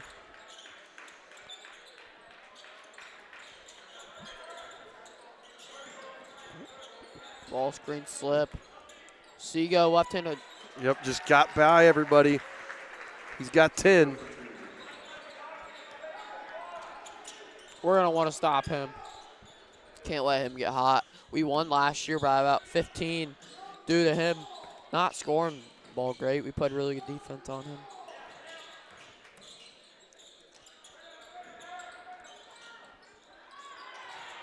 Oh, that one went off True Blood. Faust knocked it off True Blood. Yeah, they had some injuries last year, kind of in the midpoint of the season, and we kind of caught them in a good spot last year. And like you said, we played really good D on Seago.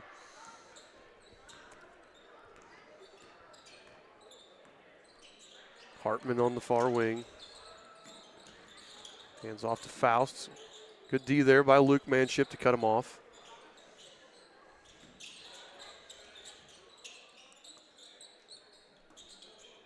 Now Hoover. Nothing there. Hoover drives, gets cut off, steps through, and late whistle, but he gets the basket and the foul. Unfortunate there for the Royals. Man. On Lewis. I swear Luke Lewis is a foul magnet. Like, refs see him and they're like, I'm going to give that kid a foul. Yeah, he comes in the game and always gets fouls. Hoover sinks the free throw. 24-14.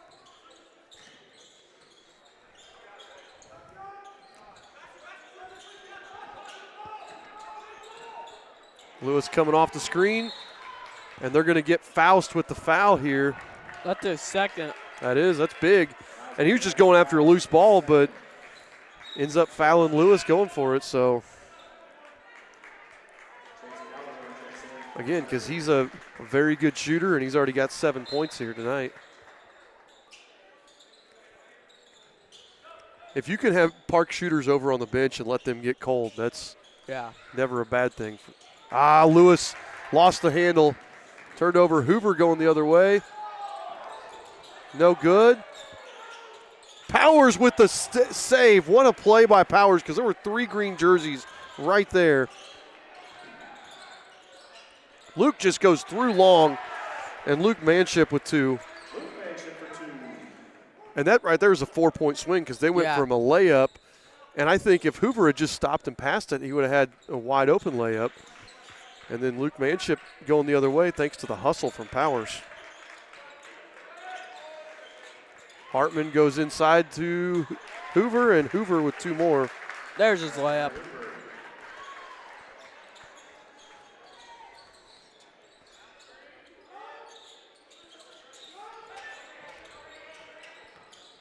I like aggressive Manship right there. Yep. Dishes over to Lewis.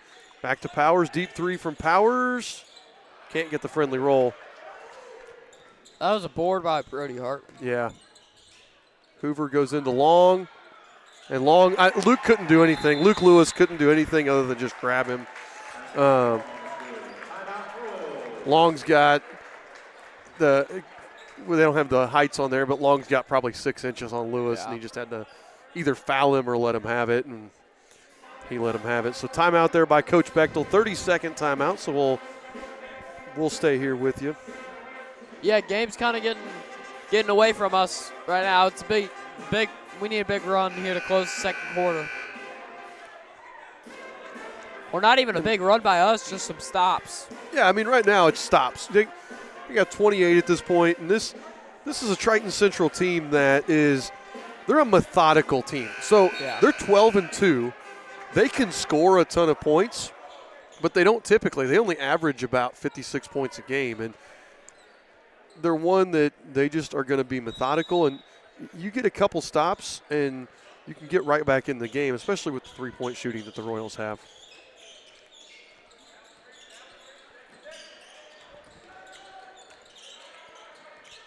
Luke Manship drive. Oh, yeah, too strong. Seago with the rebound up ahead to Calderon.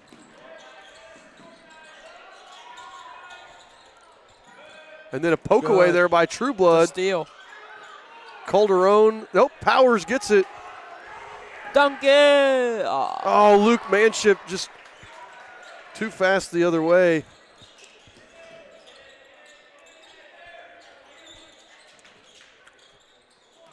Seago, they swing it around to Calderon in the corner. He's going to hit that. And he hits another 3.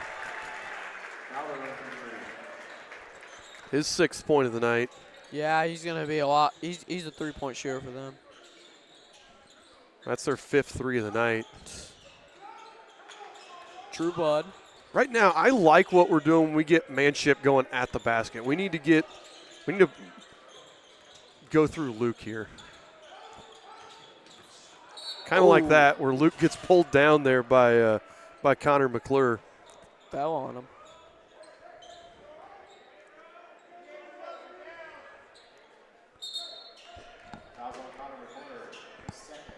Eli Manship, Zach Stevens back in. Hartman and Grant Long coming back in for the Tigers.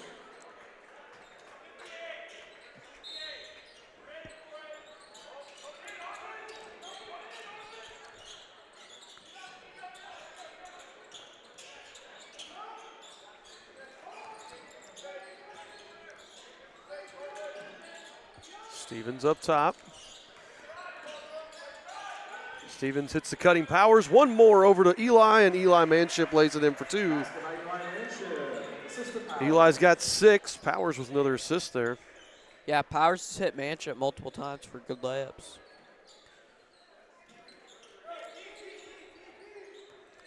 So you go guard by Powers over to Kemper. I think the Royals are in a zone here. They've gotten to the rim pretty easily, so I think we're trying something else. Hartman would have had a 3 if he'd caught it cleanly, but Yeah. he just didn't. Kemper kicks out to Seago for 3, and Seago hits another 3. He's got 13. Powers to answer. Powers off the mark. Seago with another board. Calderon back out to Kemper. Kemper way off the mark on the layup. Luke Manship with the rebound. Luke hits Powers on the curl.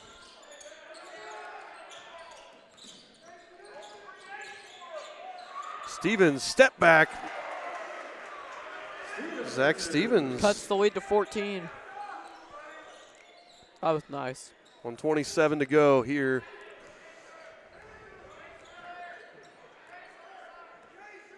Yeah, this is where Triton Central is going to be methodical, like you said. When their team, again, they've got 12 wins. You don't see them blow teams out. Hartman for 3. No. Luke with the rebound. Because they're just going to play their game. And they're just going to play smart basketball. Luke drives, and Seago could have had a charge if he just fallen there, but grabs Luke instead. I think Seago got over there and could have taken it, but it's going to send Luke Manship to the line. Luke hit his first 2 tonight.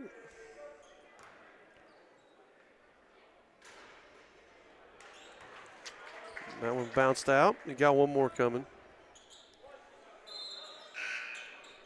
Braden Hoover's going to come in for Seago. They don't want him to pick up a second foul with under a minute to go here.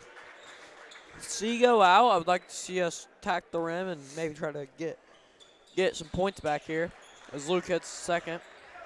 I'm going to guess they're going to hold for the last shot. Yeah. Maybe we can force a dumb turnover. If we can, yeah, I was getting ready to say, with Seago out, I'd like to see us pressure the ball and force them into a turnover here. Coach James wants a timeout. Triton Central leads by 13 here with 39 seconds to go in the first half. We're going to take a quick break and hear from our friends at 9-Star. 9-Star Connect Electric customer, did you know the same great service you trust for your electricity can power your connection to the digital world? That's because high-speed fiber internet is available to your home. Visit 9starconnect.com today. I use a tie game, 97-97, double overtime. IU is? Yeah. Well, they're at UCLA tonight, right? Yep. In case anyone wondering is watching, IU and UCLA are tied 97-97 in double overtime. Gotta love college basketball. Oh, yeah.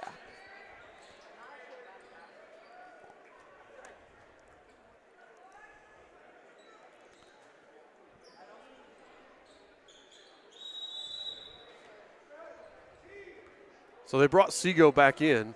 Oh, okay. I think they didn't want him to pick up a foul, like if on a rebound or something there. Yeah. So now they've got him back in. So let's see if Coach Bechtel, my guess is, well, Coach Bechtel's going to get out and make him, ooh. Yeah, Royals definitely want to get a stop here. Yeah, he almost turned it over. 18 on the clock.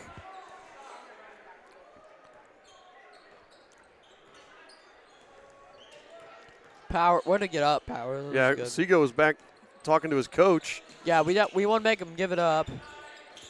Don't let him get it back either. They're not going to get it off. There we go. Nope. Yeah, that's what the official was saying. It didn't get that shot Seago off. hit an insane shot after the buzzer, but didn't matter. Nope. The Royals, or the Tigers, lead 34-21 going into halftime. So we have the Hall of Fame ceremony, the Eastern Hancock Hall of Fame induction here. What we're going to do is we're going to turn it over to the PA and let you guys listen to that as the Hall of Fame stuff happens. I'll try to turn the camera so you can watch what's going on there.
Welcome to tonight's halftime program, where we have two distinguished awards, both the Loyal Royal Award, and we will be inducting two into the Eastern Hancock Athletic Hall of Fame.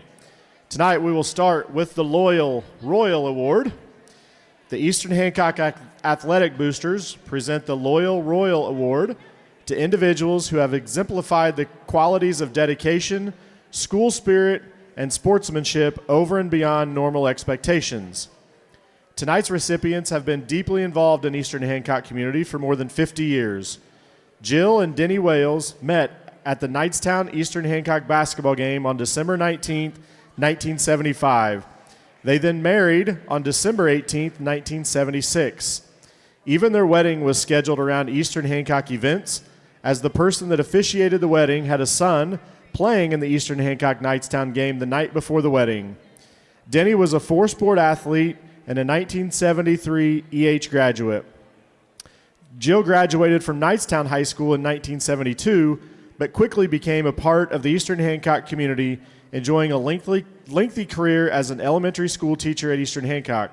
Jill is now retired but continues to serve as a substitute teacher at the elementary school. Jill and Denny have always been supporters of the Royals, attending events to support family members and Jill's students.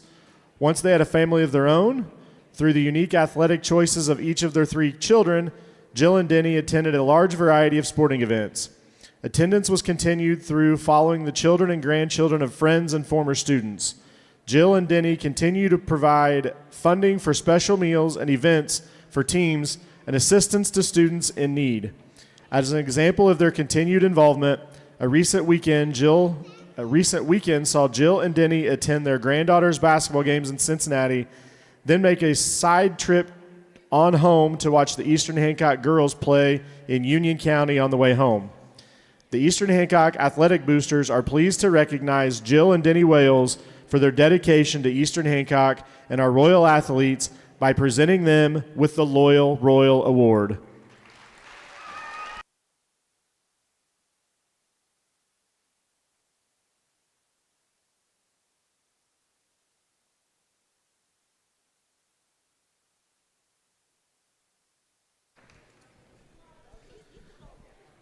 Now for the Athletic Hall of Fame induction. Part of the mission of Eastern Hancock Athletic Boosters is to encourage participation in athletics and recognize outstanding accomplishments for our student athletes. As an extension of this, the Athletic Boosters established the Eastern Hancock Athletic Hall of Fame in 2008 to recognize outstanding athletes, teams, coaches, and contributors from the past at Eastern Hancock, Charlottesville, Westland, and Wilkinson High Schools that have helped to build the tradition of Eastern Hancock athletics. Tonight, we induct 2 new individuals into the Eastern Hancock Athletic Hall of Fame for their accomplishments. These new inductees join 41 athletes, 41 coaches, 7 teams, and 1 special contributor previously inducted into the Hall of Fame. First, let me introduce A.J. Meggie. A.J. is a 2018 Eastern Hancock graduate. A.J. was a varsity letter winner in football, basketball, and baseball. At graduation, A.J. ranked 3rd in career receptions and PATs, 5th in career receiving yards, and 7th in career points scored in football. A.J. is one of 3 players to have 1,000 career rushing and receiving yards and 500 rushing and receiving yards in a single season. A.J. was named Hancock County Offensive Player of the Year as a senior, All-County as both a junior and senior. He was named All-State by the Indiana Football Coaches Association as a defensive back and AP All-State as an athlete his senior year. A.J. was chosen to play in the East-West All-Star Game and a member of the Mid-Indiana Football Conference Championship team as a sophomore. In basketball, A.J. earned second-team All-County recognition each of his 3 seasons as a varsity player. He was named All-Mid-Eastern Conference and a member of the Mid-Eastern Conference All-Star team as a senior and a member of the Mid-Eastern Conference Champions. He graduated ranked near the top of 8 different career statistical categories. A.J. was also very successful on the baseball field, being named All-County as a junior and senior and All-Mid-Eastern Conference as a senior. A.J.'s senior class recorded the most wins of any class in school history and set the single-season record for wins his sophomore year. At graduation, he ranked 4th in career batting average, runs scored, triples, and earned run average. A.J.'s most impressive accomplishment is that he can be described as one of the most accomplished student athletes in Eastern Hancock history. A.J. was named Academic All-State in all 3 sports as a senior. However, the full extension of graduation of his dedication, excelling in all areas, would be A.J.'s recognition as valedictorian of the 2018 class and named a recipient of the Lilly Endowment Community Scholarship. A.J. graduated from Purdue with a degree in chemical engineering and earned an MBA from the University of Louisville. He is currently employed as assistant bottling manager at Sazerac Company in Louisville, Kentucky. Let's congratulate A.J. Meggie.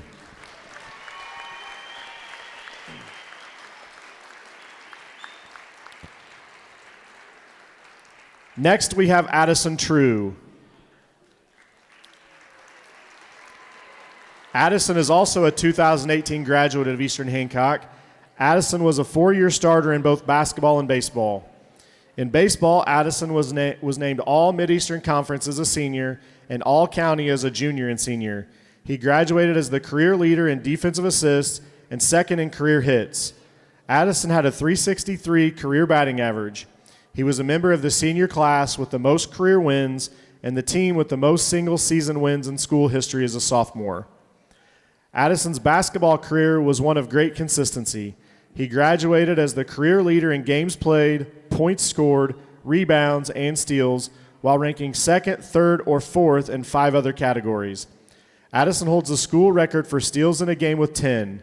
He remains the all-time leading scorer at Eastern Hancock basketball history with 1,494 points, 2nd all-time leading rebounder with 587, and the career leader in steals with 214. Addison put together a long list of postseason recognitions during his career, including 2-time Indiana Basketball Coaches Association All-State, named as one of the Hoosier Basketball Magazine Top 60 Seniors, played in the Hoosier Gym Reunion Classic All-Star Game as a senior, named All-Mid-Eastern Conference 3 times, named All-County 3 times, named the Hancock County Player of the Year as a senior. Addison is a sales representative for Reynolds Farm Equipment. He is newly married and lives near Wilkinson. Ladies and gentlemen, please help me congratulate A.J. Meggie and Addison True, the 2 newest members of the Eastern Hancock Athletic Hall of Fame.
All right, folks, we're back here getting ready to start the third quarter of the varsity game here. Triton Central's been on fire, shooting 72% from the field.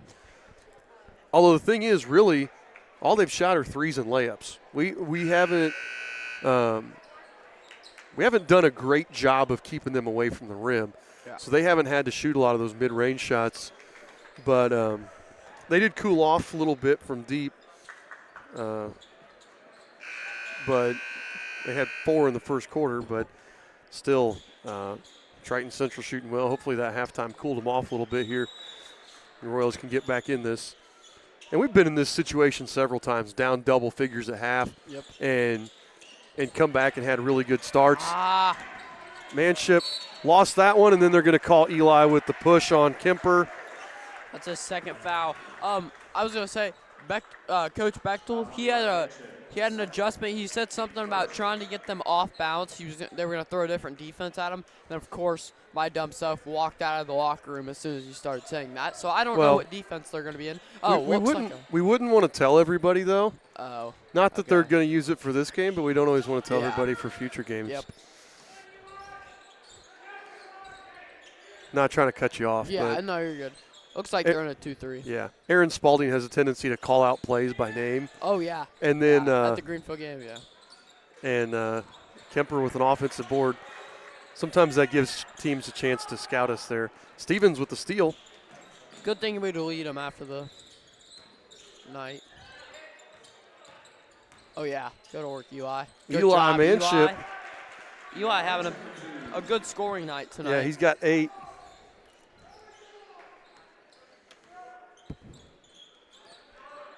Seago at the top of the key. Flips it over here. We didn't see Faust a lot in the second quarter there. He picked up his second foul early. Ooh, Hoover. He traveled, I think. There he got the travel call. Yep. And after only 2 turnovers in These the two- first half, they have these 2 right two now. Refs are going to talk about it. Oh, he got it. Yep. All right. Ref on the far side near us. Called it. Hartman comes in for Hoover.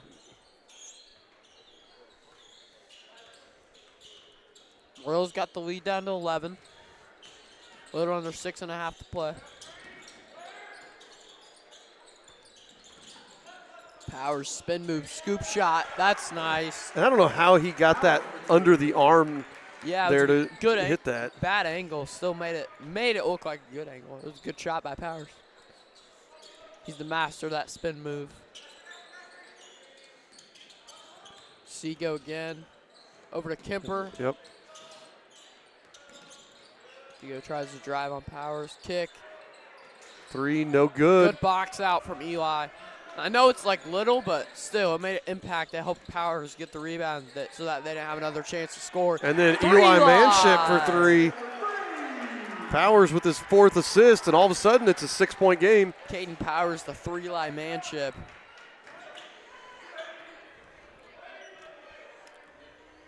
Triton Central's going to try to slow it down here. The Royals are making a good run. Start the third quarter. Seago with the off floater. 1 foot. It's a tough shot.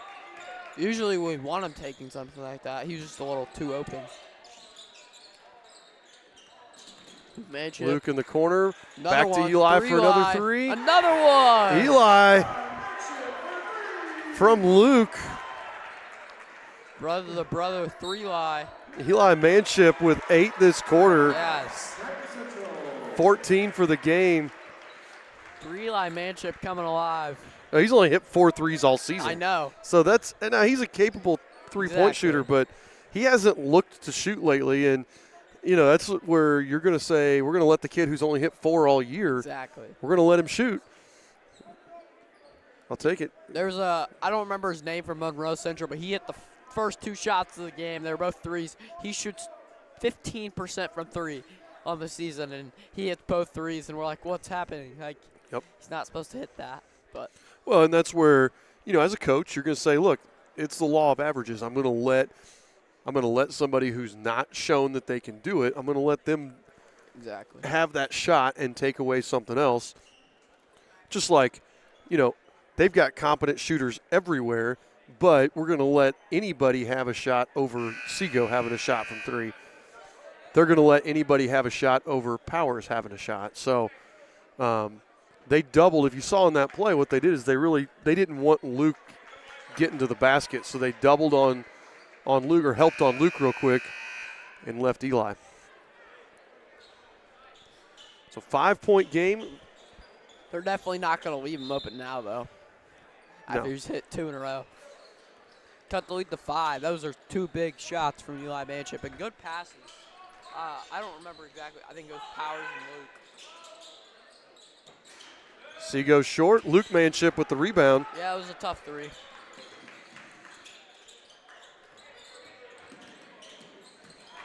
That one's they're going to call foul on Faust. He grabbed his arm. That's his 3rd. That's Just big. Yeah, that's huge because, again, Faust had 7 points in the first quarter, then had to sit the whole second in foul trouble.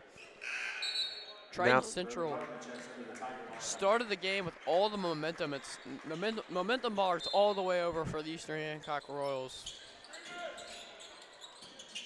Check your mic. Stevens. Uses pivot foot. Oh, and they're going to get Seago. Got him. That's his 2nd. Only 2 team fouls this quarter, but 2 big ones. Yep.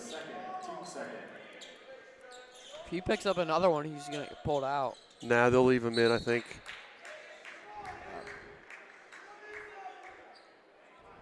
You got a senior, your leading scorer like that. Yeah. You're going to trust him to play through some foul trouble. That's true.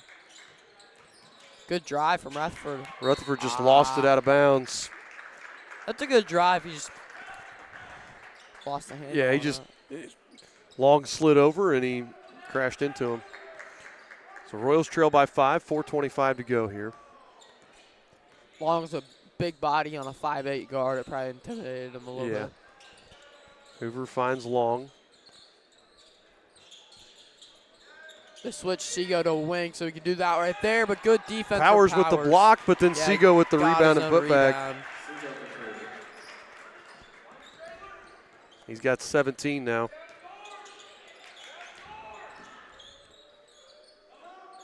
$17 points, 3 rebounds, 2 assists. Powers just couldn't quite get that one. Long with the rebound. Or no, that was Long got the rebound. Long and Hoover, they 24 and 34. Seago lays it in for 2 more. And then Seago with the steal and 2 more. Oh no, that was not good. No. And then another poke away. And that's got to be a jump ball.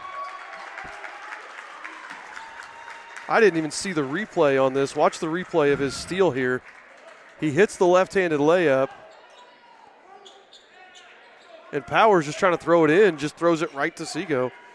Didn't even see him. Yeah. I don't think Seago saw it and just last second threw his hand up. Yeah, that's really unfortunate for the Royals.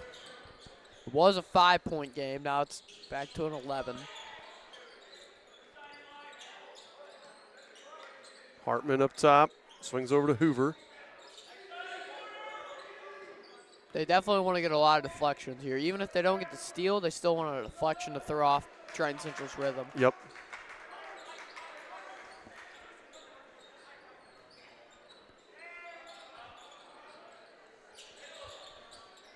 Kemper's come to the top of it now.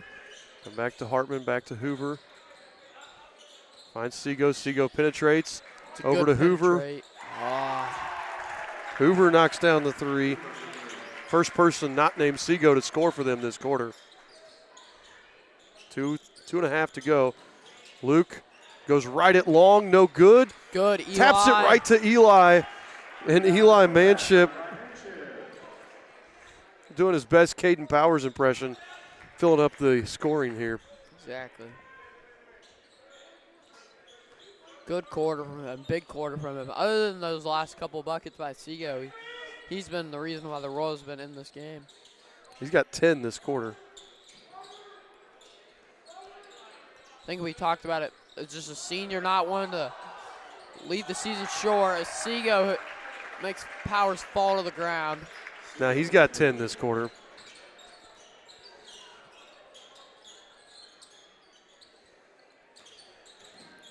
Stevens step back, trying to be like Seago. Powers drive with the right hand. And he traveled with it, yeah. Powers disagrees. He's talking to the ref about it. Nope, his foot slid. Yeah. Yeah, that was the right call. Sorry, Caden.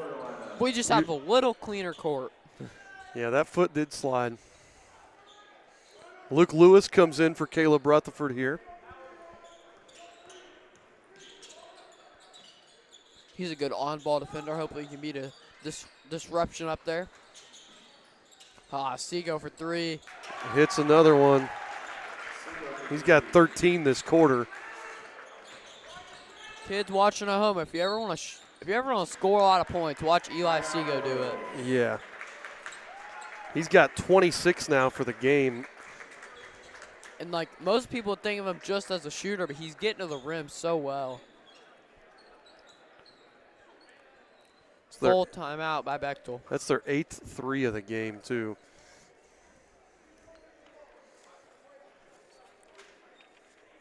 Man, he's just playing really well right now.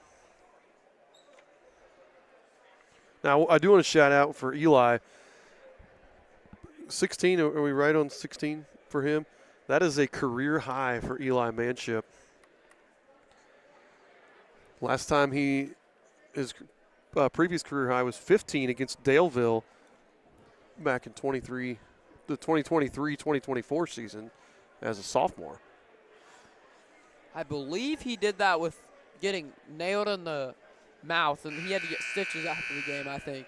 Or maybe that was the year before. But if he did that while getting popped in the mouth, that's pretty impressive. Actually, he's scored 15 twice in his career, both times against Daleville. Okay. So could have been either one, but yeah, he's sitting at a career high right now.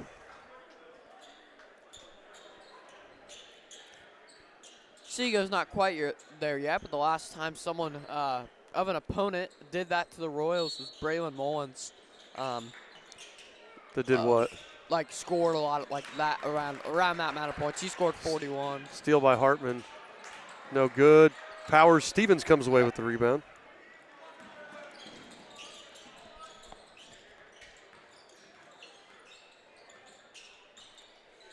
One minute left here in the third. Stevens hands off to Powers. Luke goes downhill. Oh. Seago with the steal. I got the Royals for 7 turnovers.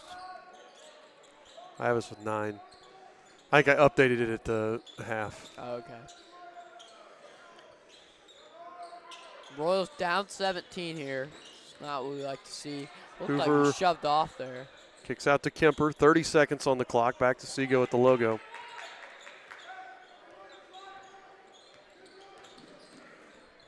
Over here to Hartman. Back to Seago. Good Luke job. Manship with the steal. Seago is going to pick up his 3rd foul there. That's actually big. It looked like he got blocked. See on the replay, maybe. Yeah, Zach Stevens, I don't know if that was designed or what, but. It was.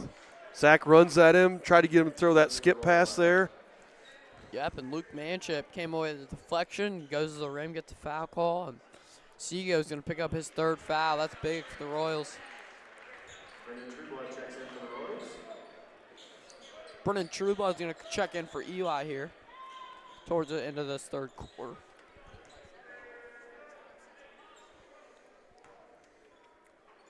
Luke Manship hits the 1st, misses the 2nd. 8 seconds on the clock. And Stevens fouled Hartman there. That's the right call. Fouls on Zach Stevens, his 1st. 4 seconds left here. Tigers lead by 16. They had to run out in the hall to go get the basketball. Look for them to throw it right back to Seago, probably. And this is a good scouting instance. What do they like into the quarter? Yeah. You know, what do they want to do? Especially because, like, if you're in a close game situation, into the game, you want to know what they're going to do. Exactly. So the end of the third, the score, Triton Central 50, Eastern Hancock 34. And that quarter was all Eli Seago And Eli Manship. Eli Seago with 14 points that quarter. Eli Manship with 10 that quarter. I had Seago with 13. I had him with 5 twos and a 3. That was 13. One of my twos looked like a 3. That happens.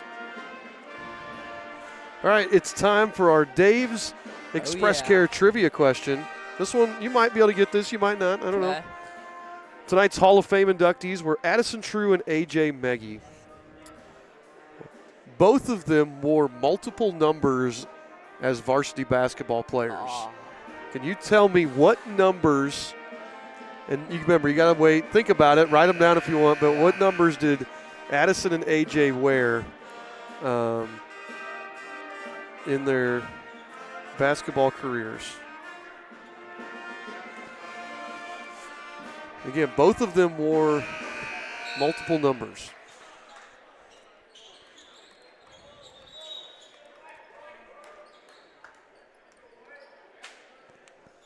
So anybody at home, what numbers did those two wear?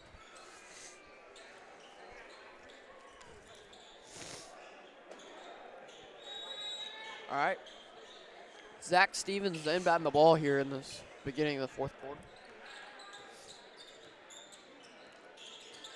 Brennan pops for the ball. Get it to him. They lob it into Luke, and he lobs it too far. Steal there by Hoover. 10 turnovers for the Royals. In the long, he wasn't looking. Yeah, Brennan with the push. Trueblood got him from behind. Anybody at home want to guess? But maybe nobody can. Maybe we're not even on. I don't know. Nobody's chatted with us. Nobody's wanted to talk to us.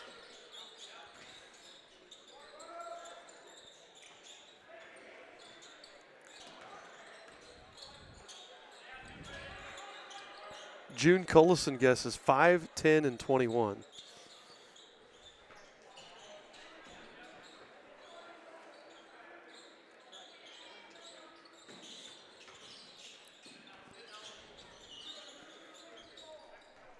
So, Hoover. My back wasn't on. Good penetration there by Seago. Gets cut off. Oh. Tries to go to long, gets kicked right back into Hoover's hands. Stevens with that trap again. Hoover, no. Trueblood with the rebound. He's getting ready to call Hoover by the 24 from the JV game. Powers leaves that one short. Kemper with the rebound. Kemper hasn't scored tonight, but been playing some really good defense and rebounding pretty well. No good. Trueblood with another rebound. A couple guesses. Jacob Spalding said Addison and AJ 15 and 21. Oh, that one nearly took a funny bounce, but I thought that was going to bounce back in. Faust over here to Hoover.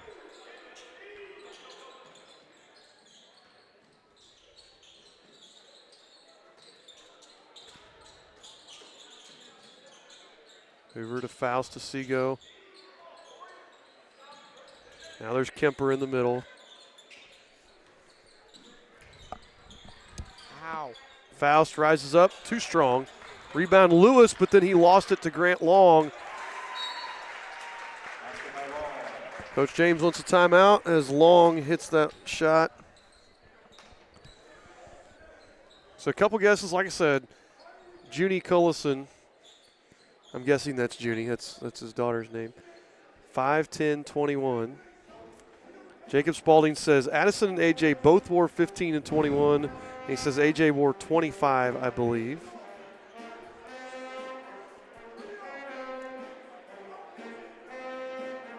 John Collins needs time. We got time for one quick commercial. We'll be right back after this words from Paxton Farms. Discover the taste of summer at Paxton Farms Sweet Corn. Located just north of Maxwell, 2 miles west of State Road 9 on 600 North. Our sweet corn is handpicked, bringing sunshine to every bite. But that's not all. Capture picturesque memories in our fields of vibrant sunflowers, perfect for photos. Bring the joy of Paxton Farms sweet corn to your summer gatherings. Visit us today and experience the sweetness that keeps people coming back for more. Find us on Facebook, Paxton Farms Sweet Corn. Paxton Farms Sweet Corn, the sweetest taste of summer. All right, 52-34 here, 5:47 to go. It'll be Eastern Hancock ball. At this point, the game's not over, but you really just want to compete. You don't want to get blown out on your home floor as this being a sectional opponent. Well, this is a spot, too, where, we talked about this being a potential sectional opponent. You try things. Yeah. Let's try some different things. Let's see how this works, changing the defense or changing how you attack somebody. Those are good. Stevens, ooh, it's a tough turnaround. Zach Stevens, he's hit a lot of those shots tonight, actually. Pretty impressive there from Zach Stevens.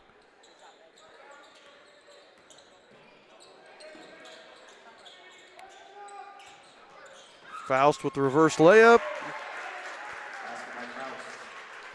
They get it up ahead to Stevens. Off the mark, Grant Long with another rebound. Yeah, I mean, this is where, if you had a plan B or a plan C on how you wanted to guard Seago or how you wanted to defend this team, now's the perfect time when you go, okay, we're going to try that. You're down 18. Wide open three. Chooses now to start missing. Yeah. Powers with the step back three, and he hits it.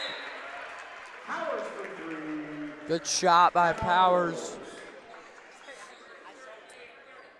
A couple more guesses. 3, 25, 21. 3 was AJ's football number. I didn't ask for his football number, though. I was asking for basketball. What are your guesses? Lincoln, what do you think? All right. My guesses are 15, 21, and 25. 15, 21, and 25. But we know there has to be 4 because they each wore multiple numbers. I'll go, my last one is 3. Got another guess, 15, 25, 21.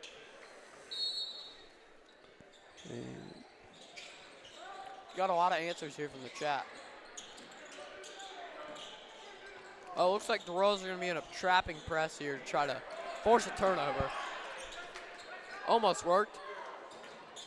If Grant wasn't 6'3" or whatever, he probably would not have caught that.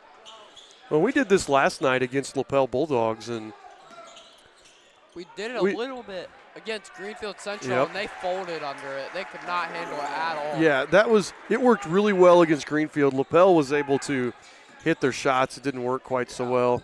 Stevens bang! Assisted by Manship. I wouldn't mind watching us play like this all the time, to be perfectly honest. Yeah. The way we shoot the ball, as athletic as we are. Oh, we almost got it. Faust lost a shoe. Bechtel's reaction on that looked like that was not supposed to happen. We run this trap sometimes, and the point is to always have your hands up and always try to get a deflection. Yep. So for that to squeeze through a tiny gap wasn't ideal. Luke Lewis intentionally fouls there. Yep. Scoot that mic closer. Okay. Got some substitutions. Rutherford comes back in. Eli Manship comes back in. And I believe, was it Hoover came back in for Kemper? Mm-hmm.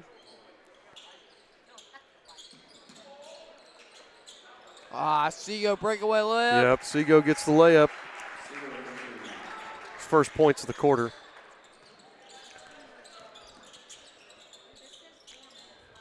Powers no. Seago with the rebound, and then Eli fouled him. That puts him up to only 28 points.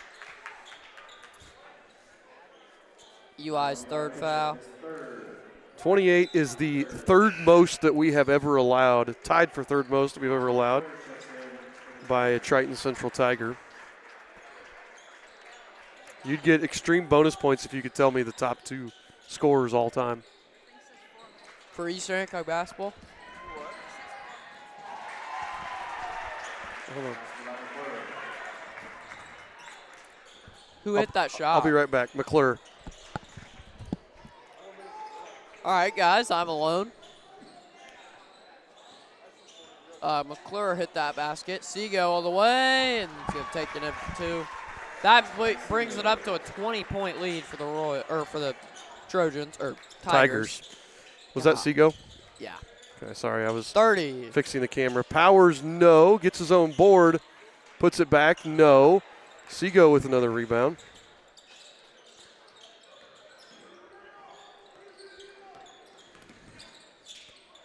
Traps Faust there. Kemper all the way.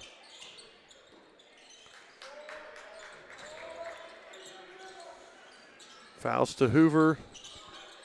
Hoover stolen away. That was Eli with the deflection and Rutherford with the steal. Powers over to Stevens. Too strong. Powers. Powers tips it, but Faust comes away with it.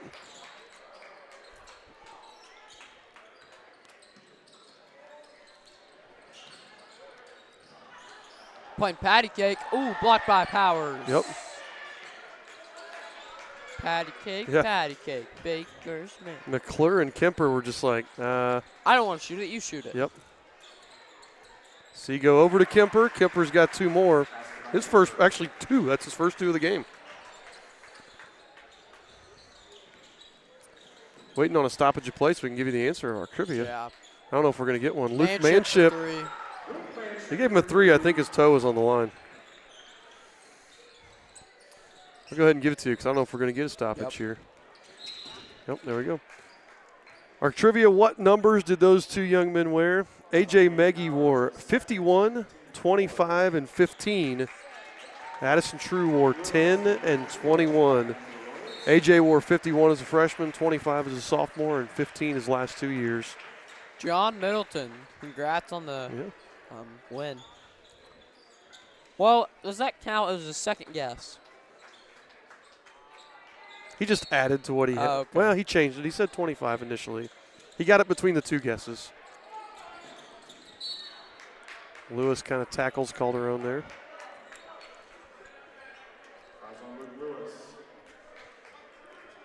Yeah, congrats to those 2 for making the Hall of Fame. That's really good to see for the 2018 class.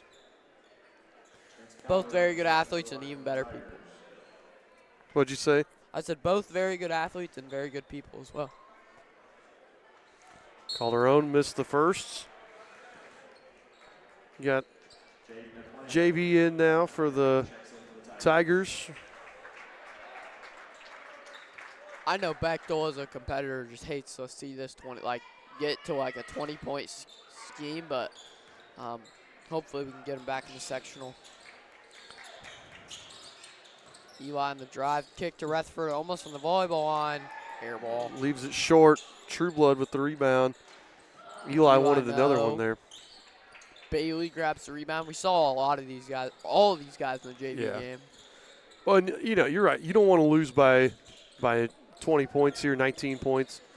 But again, we saw this happen. We saw, 2 years ago. We lost by exactly 20 in the regular season on this floor, and then turned around and won in the sectional semifinal. And so, I think if you can make those same kind of adjustments and come back and say, all right, we're going to learn from this game, then it's not the end of the world in that case. But as a competitor, you hate to lose any game. Foul there by Eli. He hadn't. Nope, they give it to Rutherford. Eli only had 2, so I figured Eli thought, I got to get some more in tonight. Knowing Eli. Showalter is going to be at the line.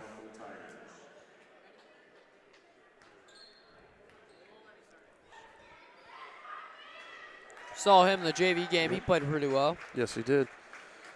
Hits his first varsity free throw of the season. Nice. Love getting some varsity points for those kids. And his second.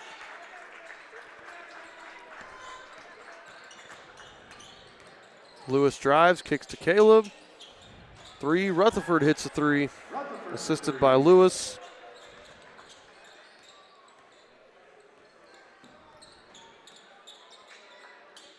Showalter's going to hold it out, and that'll do it. Final score, Triton Central 66, Eastern Hancock 48.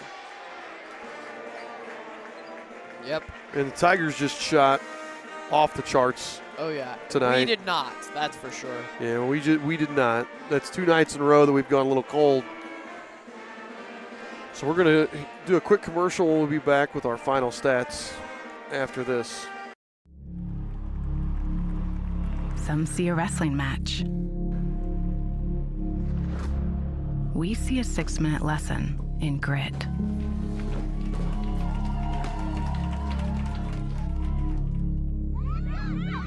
Some see a coach sending a runner home. We see a mentor guiding a student athlete into the future.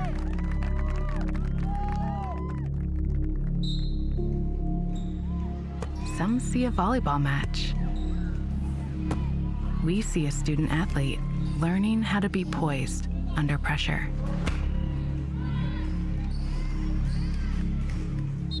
Some see a high school football stadium. We see the one place where the whole community comes together. Proud to keep education in front of athletics since 1903.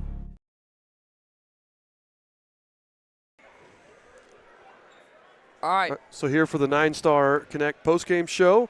Final score here, Eastern Hancock 48, Triton Central 66. Do you have the stats for the Tigers here, Lincoln? Yeah. So for the Tigers, they were led by Eli Sego with 32 points. He also had 4 rebounds and a couple assists. Jackson Foss had a good first quarter and scored 11 points and 2 rebounds. Then a couple guys with 8. Braden Hoover had 8. Also had a rebound. Chase Calderon, we saw him in the JV game. He hit 2 threes for the Tigers, had 8 points. Grant Long had 5 and a couple of rebounds, and Connor McClure added 2 at the end of that one. And then Gavin's going to give you the Royals stats, official. Yep. And want to say one thing for Sego, his 30. The only 2 Triton Central players to ever score more against the Royals, Wyatt Felling scored 34 back in 2019, and then Mike Wells scored 34 in the 1964-65 season. So in 57 games, only 2 guys have ever scored more against us in this rivalry. For the Royals, they were led in scoring by Eli Manship with a new career high of 16 points, including 2 of 3 from deep. He also added in 2 rebounds.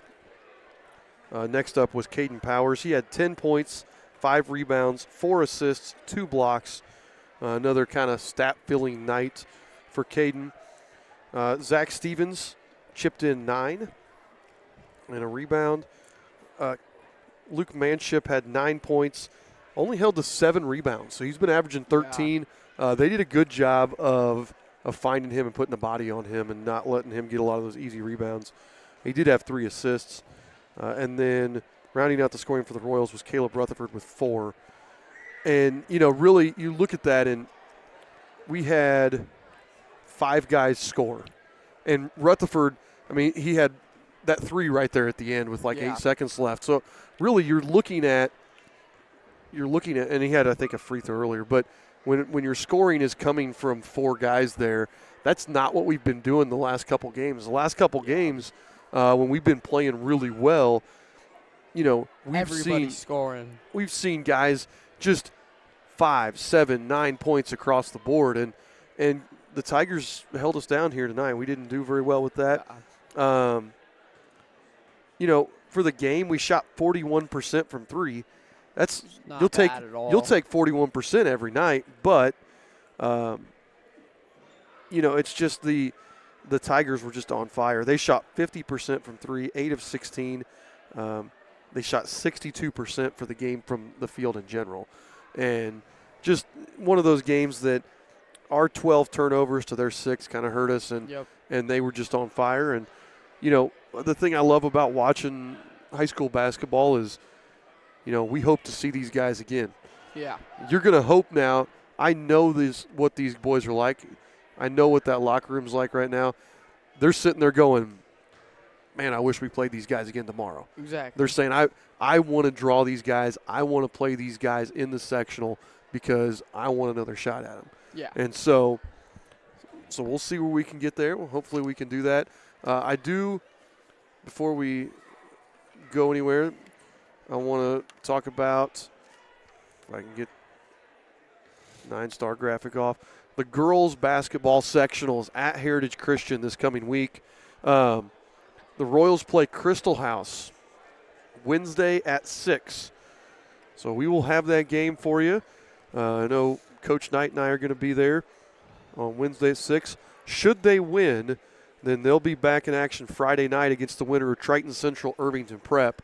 And I know Triton Central, when I looked today, was 90-some point favorites in that game.